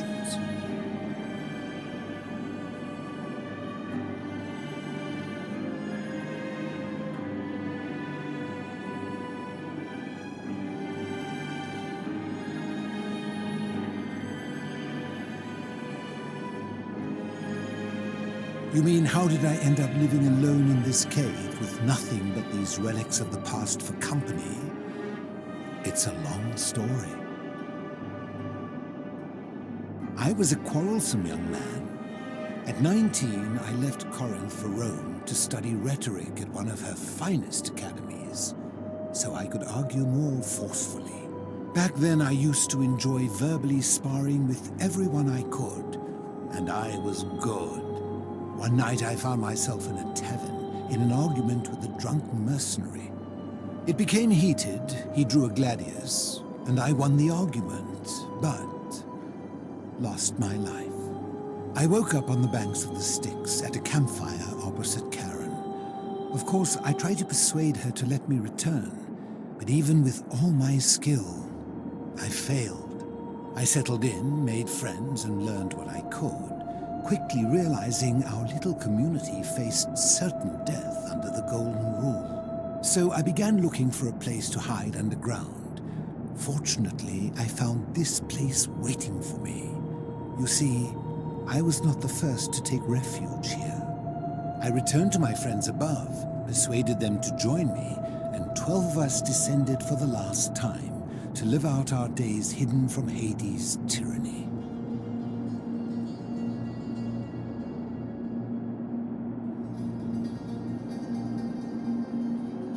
I'm afraid I am the only one left. There were 12 of us in the beginning, but one by one, my friends passed away. Some from malnutrition, others from madness and despair. It has been lonely. Before my unexpected visit from Kabash some weeks ago, I'd not seen another person in many, many years.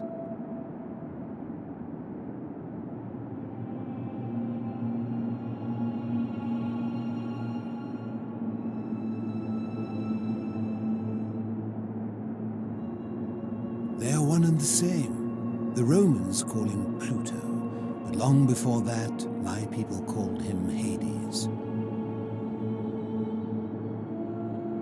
My generation was wiped out, turned to gold, many years ago. My friends and I were able to avoid the same fate by hiding down here. I think it's safest to assume that if I was to return, Hades would realize that his furies hadn't finished the job, and he'd send them after me again. Living in darkness is not without its challenges. The first challenge is diet. Fortunately, I found that eating fresh fish provides most of the nutrients I need. And sometimes, when there are Greek people living up above, I surface at night and salvage the offerings they've left in the temple of Demeter. The greater challenge is the isolation. So I like to imagine arguments, where I argue both sides.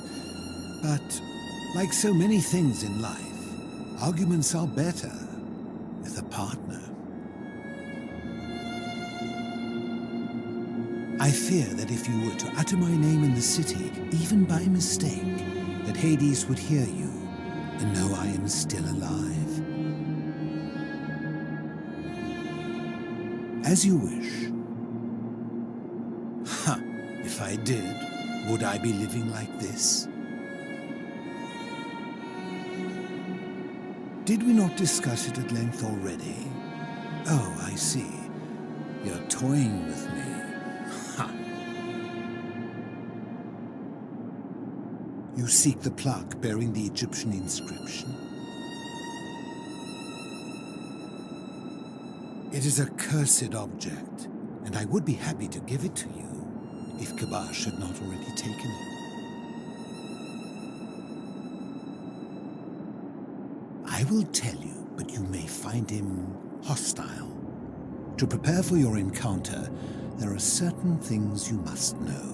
Very few know this, but before the Romans came to this city, it was once entirely Greek. The architecture, the temples, and the people. When the Romans came, in typical fashion, they claimed it as their own, built over everything that could be built over, and renamed the things that could not. Thus, the shrine of Persephone became the shrine of Proserpina. And when they found an obelisk bearing the name Hades, they tore it off and replaced it with Pluto instead. And the city's dwindling Greek residents, witnessing this compulsive Roman conquest, decided to preserve what they could of their heritage. They gathered their art and valuables, secreted them away through the Temple of Demeter, and hid them here, out of reach of the Romans.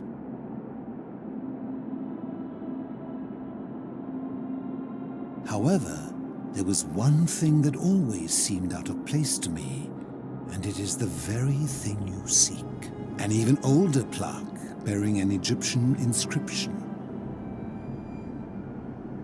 We had no idea until years later when the first of my friends began to die. As a result of their deaths, we began to dig catacombs branching off from this cavern to lay them to rest. We extended the tunnel so far that we accidentally discovered another, an even older tunnel, which somebody had gone to great lengths to keep hidden.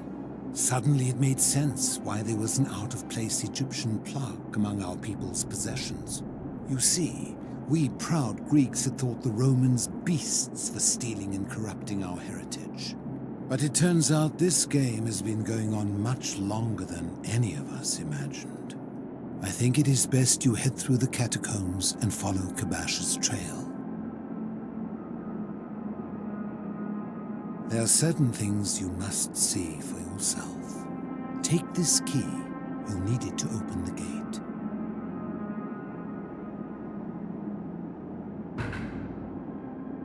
I enjoyed our chat, but please, keep my presence here a secret, yes?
Stop! Do not come any closer. Who are you? I am Kabash. And let me guess, another Greek or Roman come to loot and plunder the resting place of my ancestors, Trousers, boots, curious hair. No, I suppose you do not. Then what do you want? To what end? That is welcome news. You really are not Greek or Roman, are you? I was planning to return it myself, but for now, I must remain. Here, take it, and restore the honor of Osiris.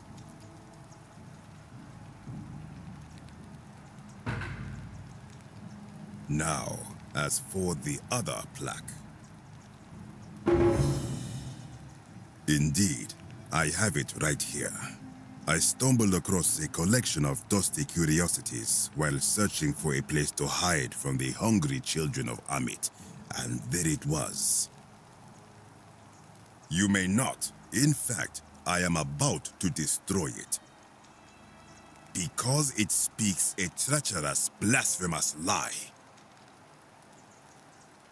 I will tell you, but first, do you know what this place is?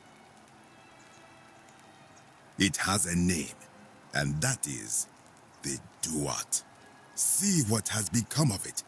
I have been down here for weeks, piecing together its story, and here is what I have learned. As Egypt declined and the Greeks had their turn to flourish, their souls came here in great numbers, but instead of adopting our ways, they copied and corrupted them. When they found the obelisk bearing the name Osiris, the true god of the underworld, they desecrated it, removing his name and replacing it with Hades. Even the ferryman of the dead, known to my people long before as Kerti, they renamed to Keron. As if that desecration was not enough, they built over this place, using it as the foundation for their own underworld, so that ours was forgotten. My only solace is that the Greeks then suffered the same fate when the Romans rose to power, renaming Hades to Pluto, and the cycle began anew.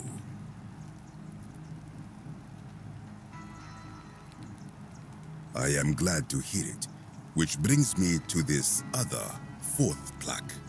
It is inscribed with a script I do not recognize, but it is ancient, almost as if it is older than the plaque bearing Osiris's name.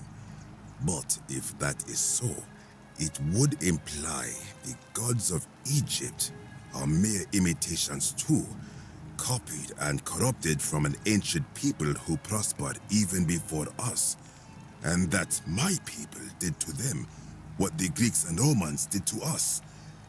But this, I cannot accept. I sense a deception. Perhaps it is the work of Set, the usurper, seeking to undermine Osiris once more. You must think me a fool. This work of sacrilege must be destroyed, thrown into the black abyss below in Osiris's name.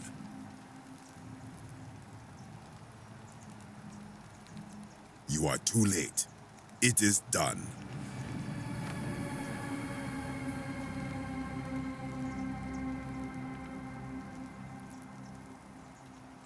You would plunge into the depths of the Duat with no way back up. Madness. If it will help you to see reason, then ask. I am from Rakotis, which you may know as Alexandria, the name of the city the Greeks built over it. I was a fisherman, like my father before me. Since the Romans had taken over from the Greeks, I took the opportunity to learn Latin and eventually traveled to Rome. When the fires broke out last year, I tried to help. I gathered terrified locals into my boat and led many of them to safety farther along the Tiber. On my 7th trip, a passenger demanded I wait for his brother. But we were full to almost sinking, and smoke was all around us. I told him his brother would have to save himself, and he tried to bribe me by placing a coin into my hand. When I refused, he drew a dagger and thrust it between my ribs. I awoke on the banks of the river to a stranger wearing a ram headdress. He said his name was Kirti, and at the time, I simply thought him odd. It did not dawn on me until much later that he was the Kirti, the ram-headed ferryman described in the Book of the Dead. This is where I belong, as caretaker of the memories of my people. If our ways are to be remembered, it falls to me. I think if someone is to break the golden rule, it will not be me, for I try to live as I always have by the command of the goddess Ma'at. Do to the doer to make him do. As for the punishment that will come from it, I finally understand why it has long been said among my people that gold is the skin of the gods. I do not know. What could possibly lie beneath the underworld? Perhaps it is infinite darkness. Perhaps it is the lair of Amit, the devourer of souls.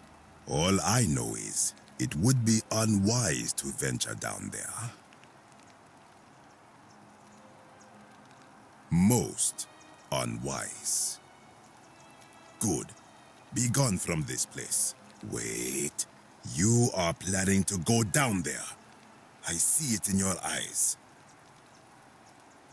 You would plunge into the depths of the Duat with no way back up. Madness. We shall see.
When I told you that you would not find a way back up, that was not a prediction. That was a promise.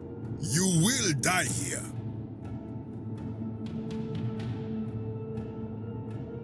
I disagree. I warned you against coming down here, against perpetuating this sacrilege, but you persisted. You have undermined and dishonored the true God of the underworld. How did you think this would end, if not with bloodshed? Very well, I will listen. But if I sense deception, or if you further insult my gods, I will carry out my threat.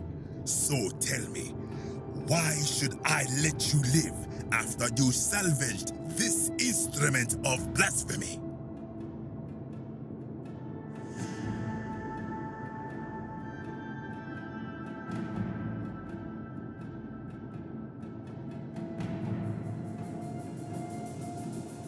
Why? To what end?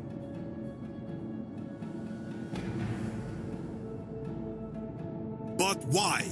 What business could you have with Osiris?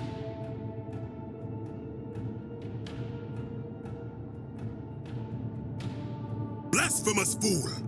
You have sealed your own fate. Ha, good. I welcome it. You see, the philosopher told me that each time it breaks, Osiris bellows with rage, and his voice shakes the very foundations of the earth. I can only hope one more tremor will lay waste to this fragile place once and for all, and you along with it. The many shall suffer for the sin.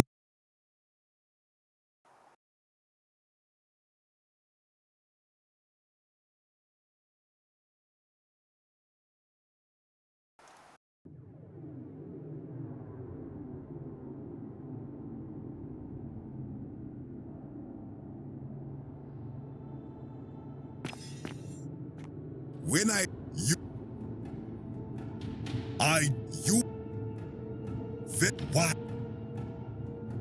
why? But why? Blasphemous fool! The many shall suffer.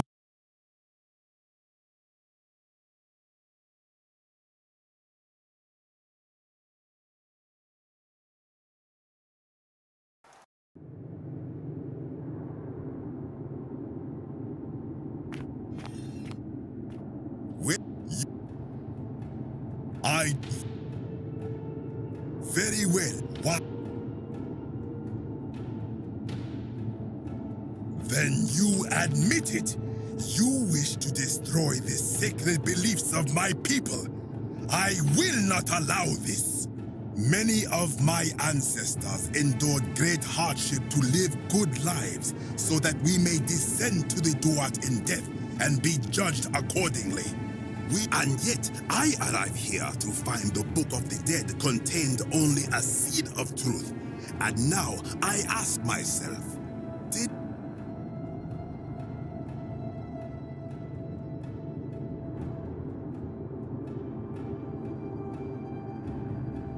blasphemer! You have sealed The men.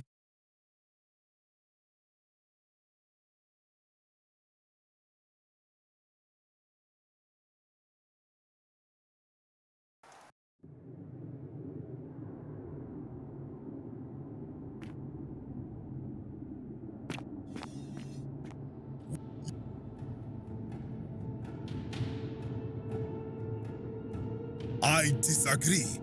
I warned you against coming. You have undermined and dishonored. That may be true of many things, but this is different. If our gods were copied and corrupted from an older civilization, does that not mean they are false? Does that not mean our prayers to our gods all fell on deaf ears because we were not?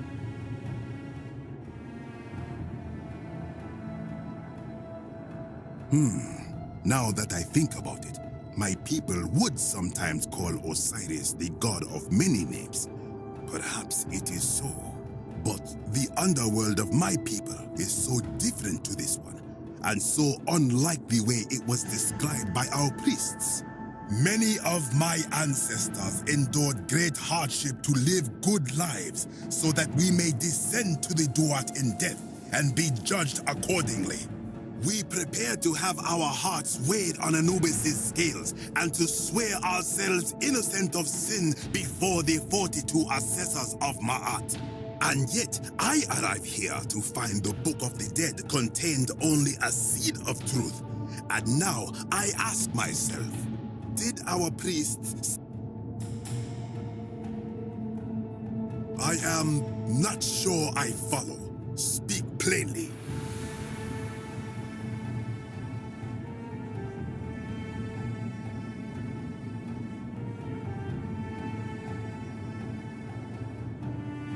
Now you insult me and all of my ancestors.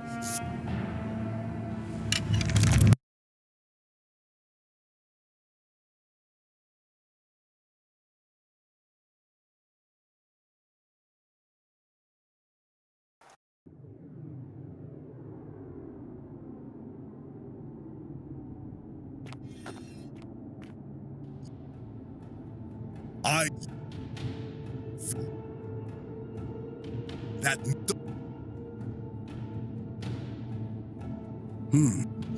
did.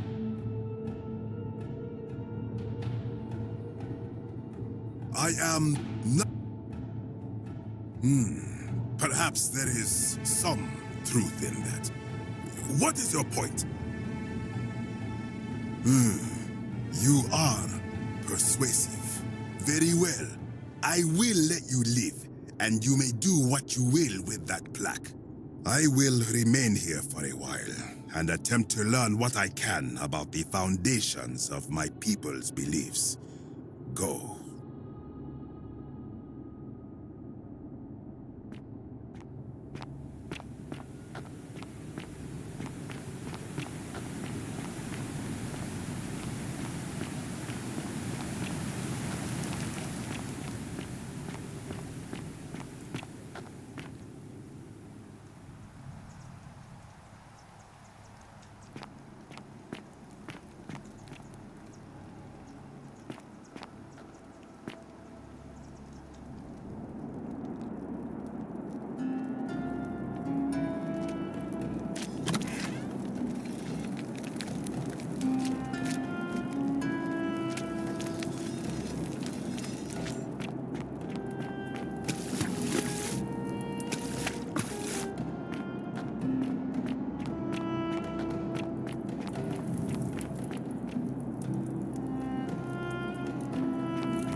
I enjoyed our chat.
A golden bow.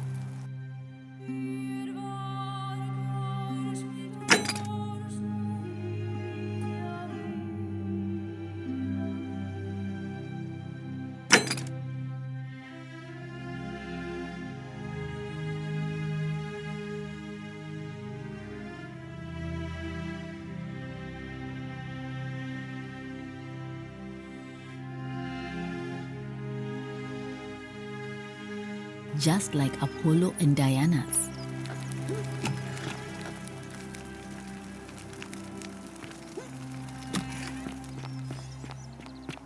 Ah, a fellow traveler from a faraway land.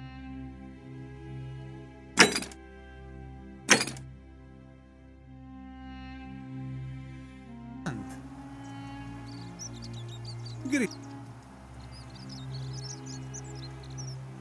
My friend, your words intrigue me more and more. But yes, very well. Ask me what you will. And in a city full of Romans, you are asking me? Because I am Greek. Let me tell you something about Greeks and Romans. My name is Georgios, yes. But the Romans, they do not care. They hear me say Georgios, and they think, ah, he must mean Georgius.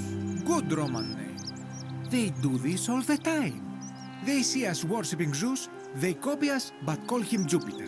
They take Hades and call him Pluto, Persephone, Proserpina.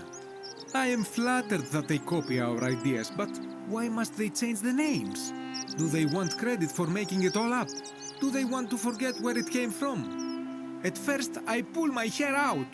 After a while, I give up, and I become Georgius the Roman. I accept the world is Roman now. Plus, I have no hair left to pull. But my point is this. If you want to know who stole an old Greek name, look no further than the sticky-fingered Romans. The plague you seek was pilfered from a collection of old Greek relics by none other than Duli. He cannot help it. Like a typical Roman, he likes shiny things, especially those that once belonged to my people. And besides, it makes him happy. So I say, let him keep it. I believe he still has it with him, in his cell, just opposite the Temple of Demeter. I hope that our paths cross again.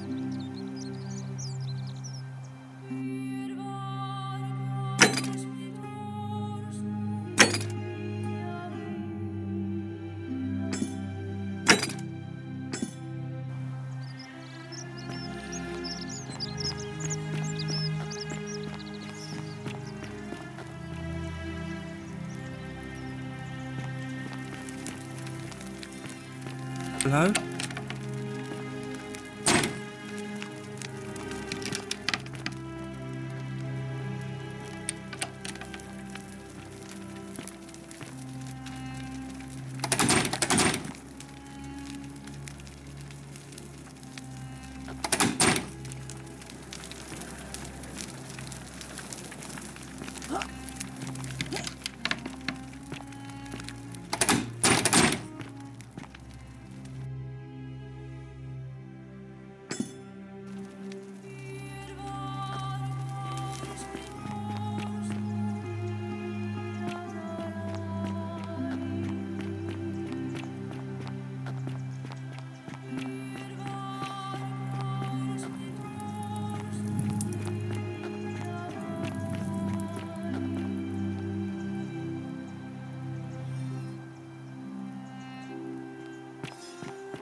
What are you doing here?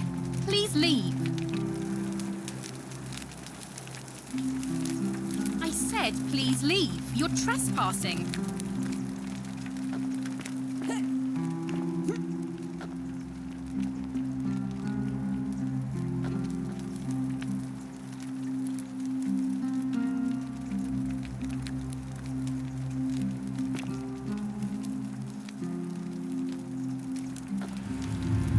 The many shall suffer for the sins of the one.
Some...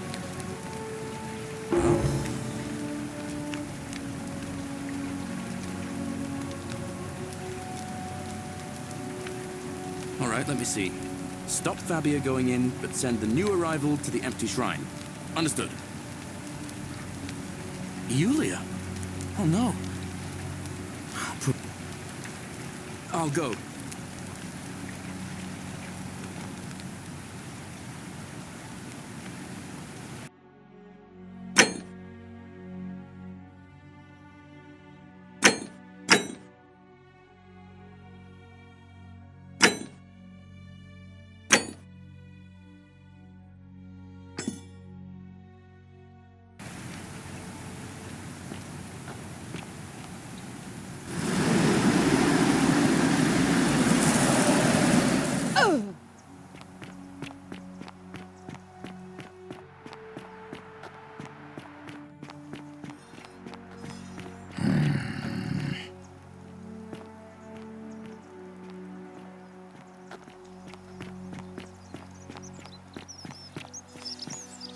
How'd you do? Hello there, friend. May I say, that is a glory... Are you well, stranger? Have you... Very well.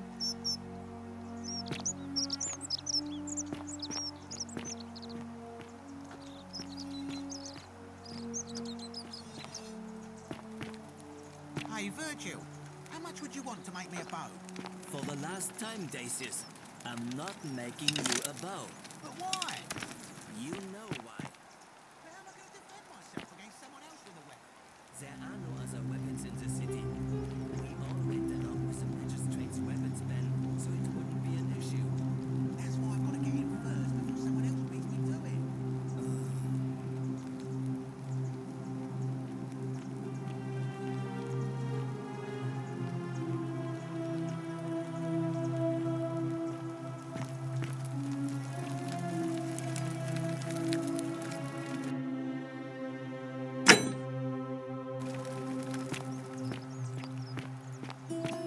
Curse you, cultist.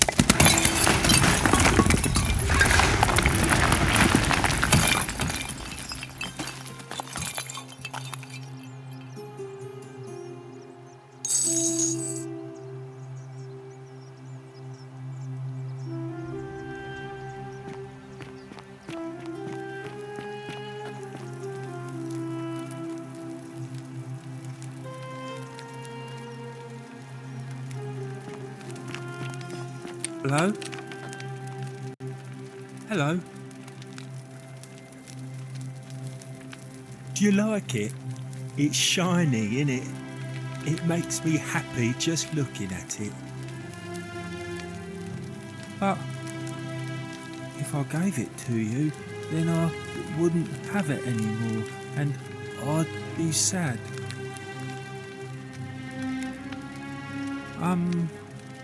Well, if you get me out of here, then I wouldn't need it anymore because I'd already be happy.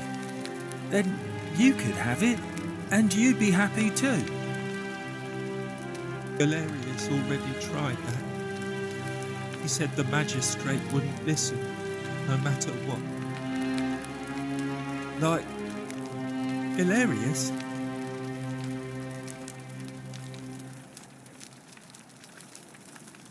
Yeah, Galerius will let me out. Then you can have my plaque, and everyone will be happy. Do you like... But...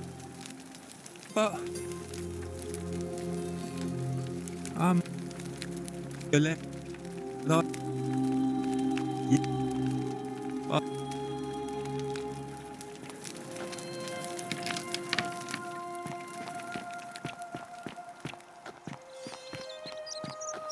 How'd you do?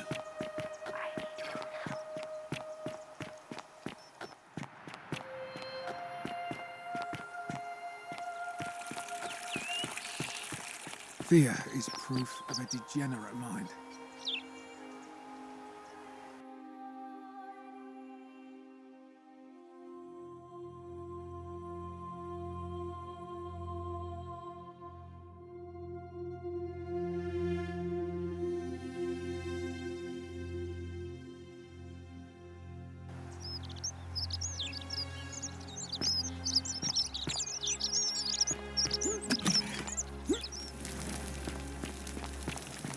Ugh, this place has become a thoroughfare.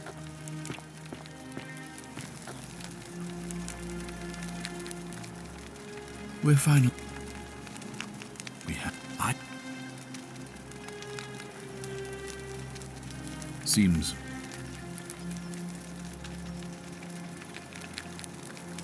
You mean Duilius? Releasing him is out of the question, I'm afraid. That man is a liability we simply cannot afford. Perhaps you're not aware he was caught multiple times, sneaking around in places he should not have been. Look, I can see where you're going with this. You think me cruel. I assure you that is not the case. You may not be aware of this, but here we see to it that he has food, a privilege that would be taken away from all of us were he to be released and commit the crime of trespass. The man has no self-discipline, poor comprehension of what is going on around him, and is an incorrigible rule-breaker. I will not jeopardize the lives of my people so that one man can go free.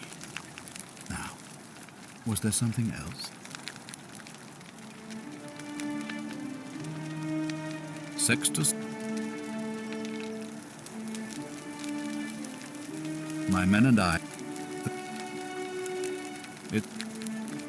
As my... I was elected 7 months ago.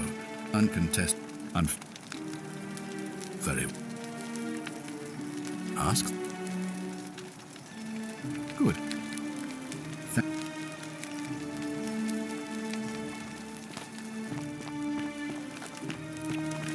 Oh, don't mind me. I just live here.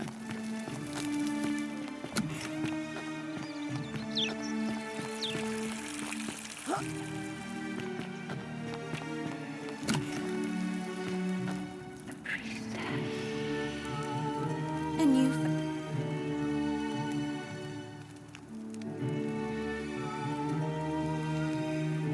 It must be completed. It'll be. Why do you.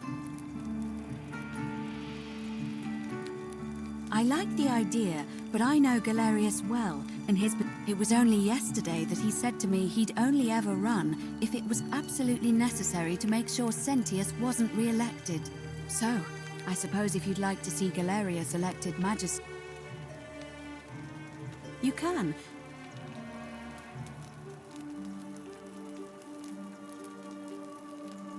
As I said, well, I wouldn't.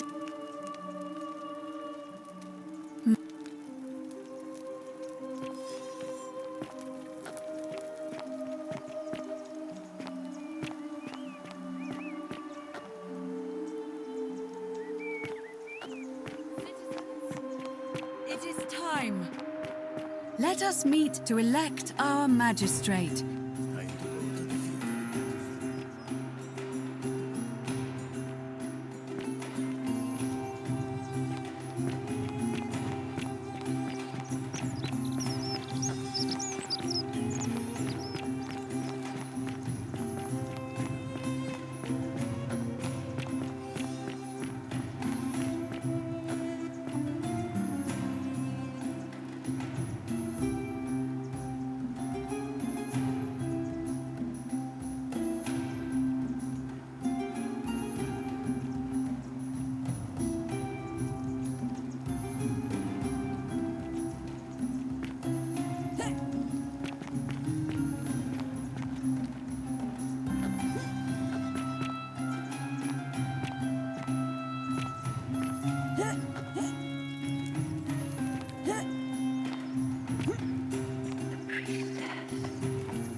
Citizens, we have a quorate body of voters gathered here to elect the city's magistrate.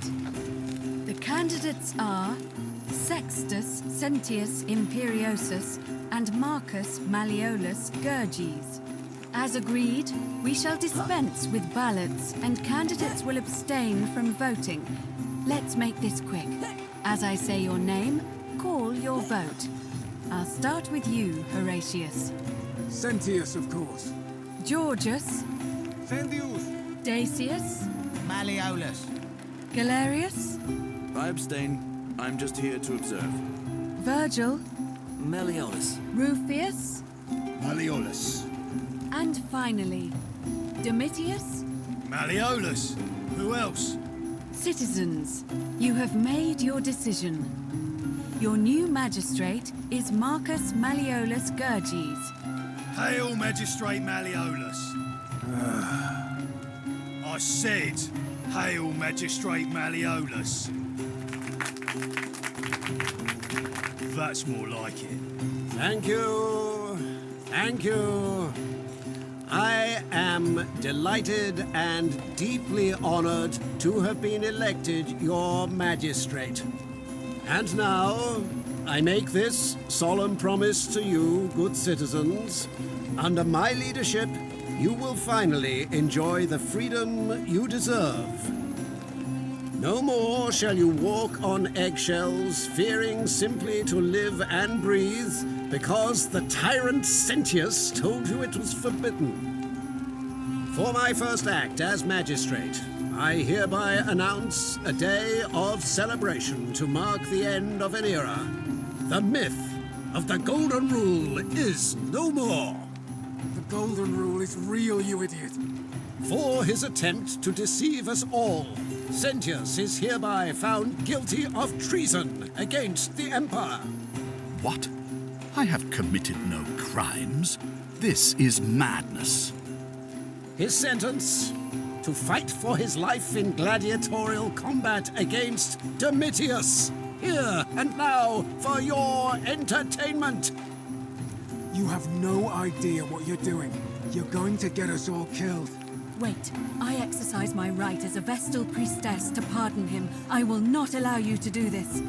You're showing your true colors now, priestess. Your corruption sickens me. Domitius, ignore her. Proceed. This is insanity. You'll doom us all. Lies! It is time the Golden Rule was exposed for what it is, a children's fable, exploited by a treacherous leader to instill fear in all of us. This is why he's in his gladiator gear. They've been planning this all along. Shut up, all of you. The magistrate has spoken. I'm going to enjoy killing you, old man. It's real! The many shall suffer for the sins of the one.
Fear is proof of a degenerate mind.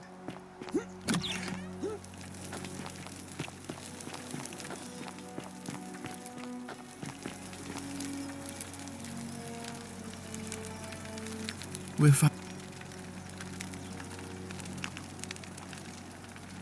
You?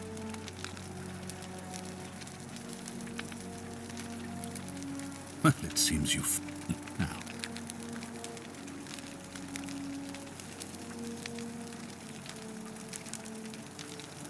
Of course. What is it?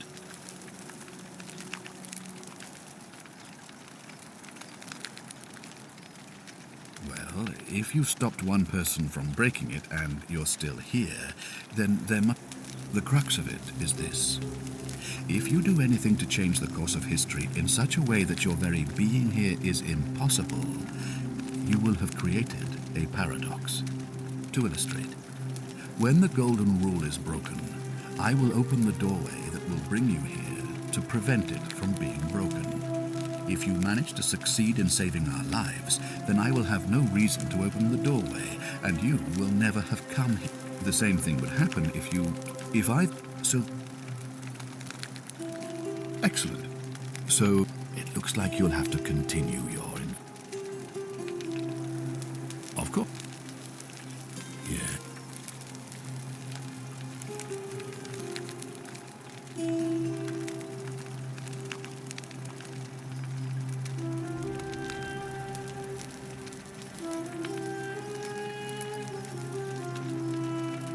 Why do you say that? You seem to be grasping at straws here. I can assure you, she is most upset about her sister. As am I. It looks like you'll have to continue your investigation. Of course. What is it? Yes? Why do you say that? Despicable. But did it break the golden rule? Then it seems that gods are not concerned with her conduct, so she can't be the one you're looking for. It looks like you'll have to continue your investment. Of course. What is it? Yes? Why do you say that?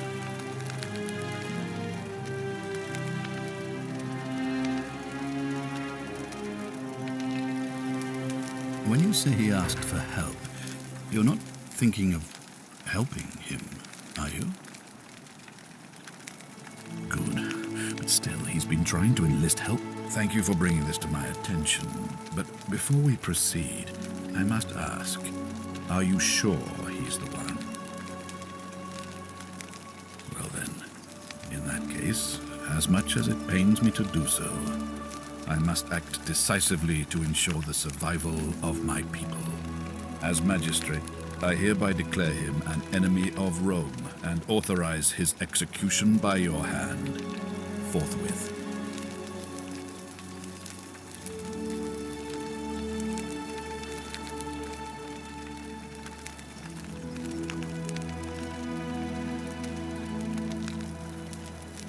Thank you. Please act quickly before it's too late.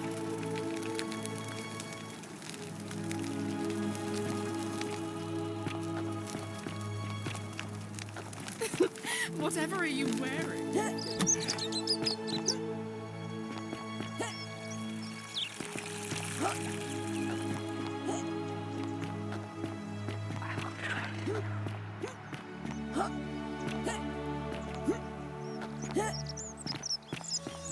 How'd you do? Hello there. Well, I'll take your word for it. But perhaps you'd be interested in selling it to me. I mean, it's not as if you have any use for it down here.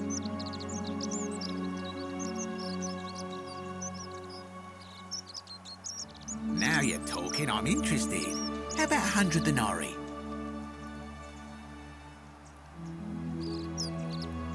Oh, that's a little excessive, don't you think? It's not the bow of Ulysses we're talking about. All right. But I'm going to need you to tell me before I pay up.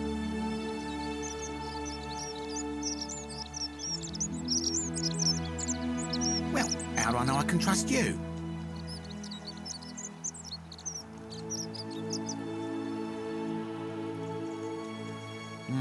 I suppose you're right. All right, you drive a hard bargain, but here's your money. Now, the location of that bow. What?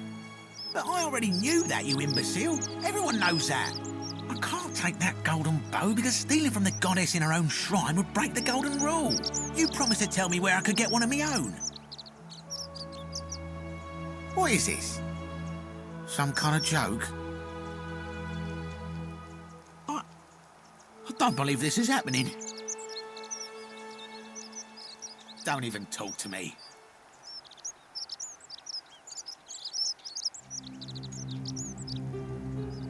Don't even talk to me.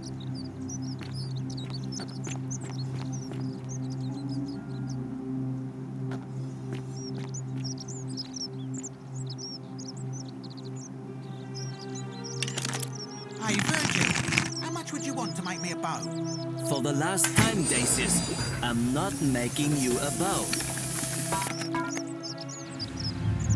The many shall suffer for the sins of the one.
You. All right. Oh.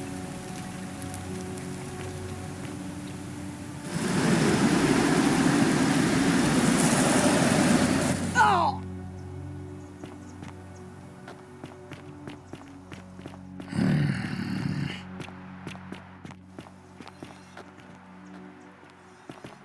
Greetings and salutations. Wonder how much one of these statues. Well, I'll tell you. Now. Oh, that. All right, all right. Well. Here's your money. Now, the. I can't. You What is it? I don't even.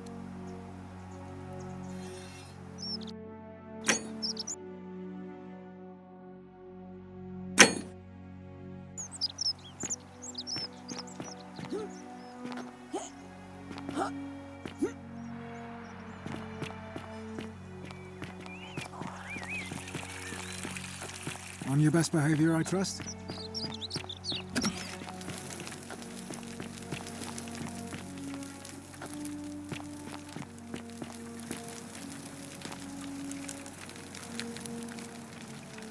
With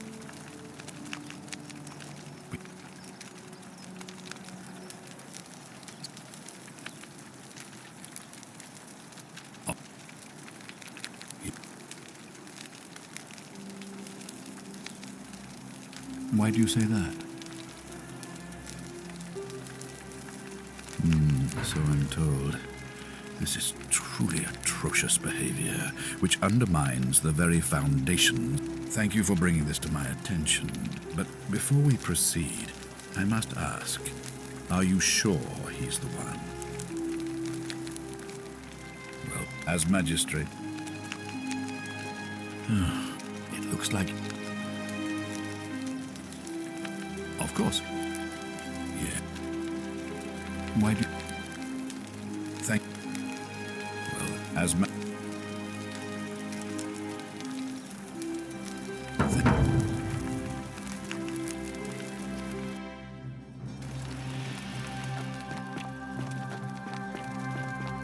Oh, don't mind me. I just live here.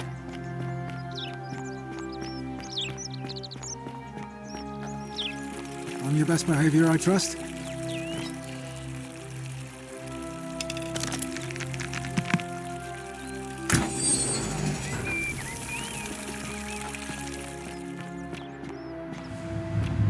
The many shall suffer for the sins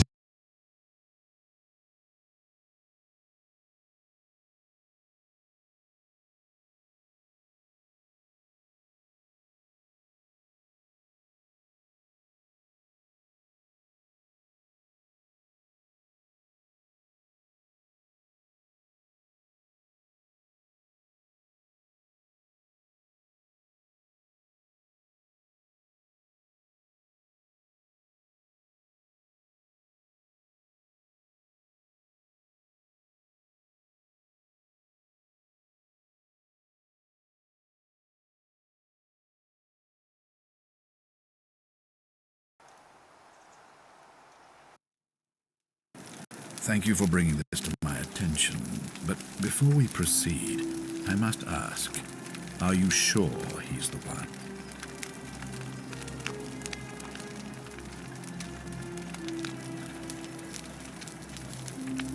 Ah, I see. In that case, it looks like you mean Julian.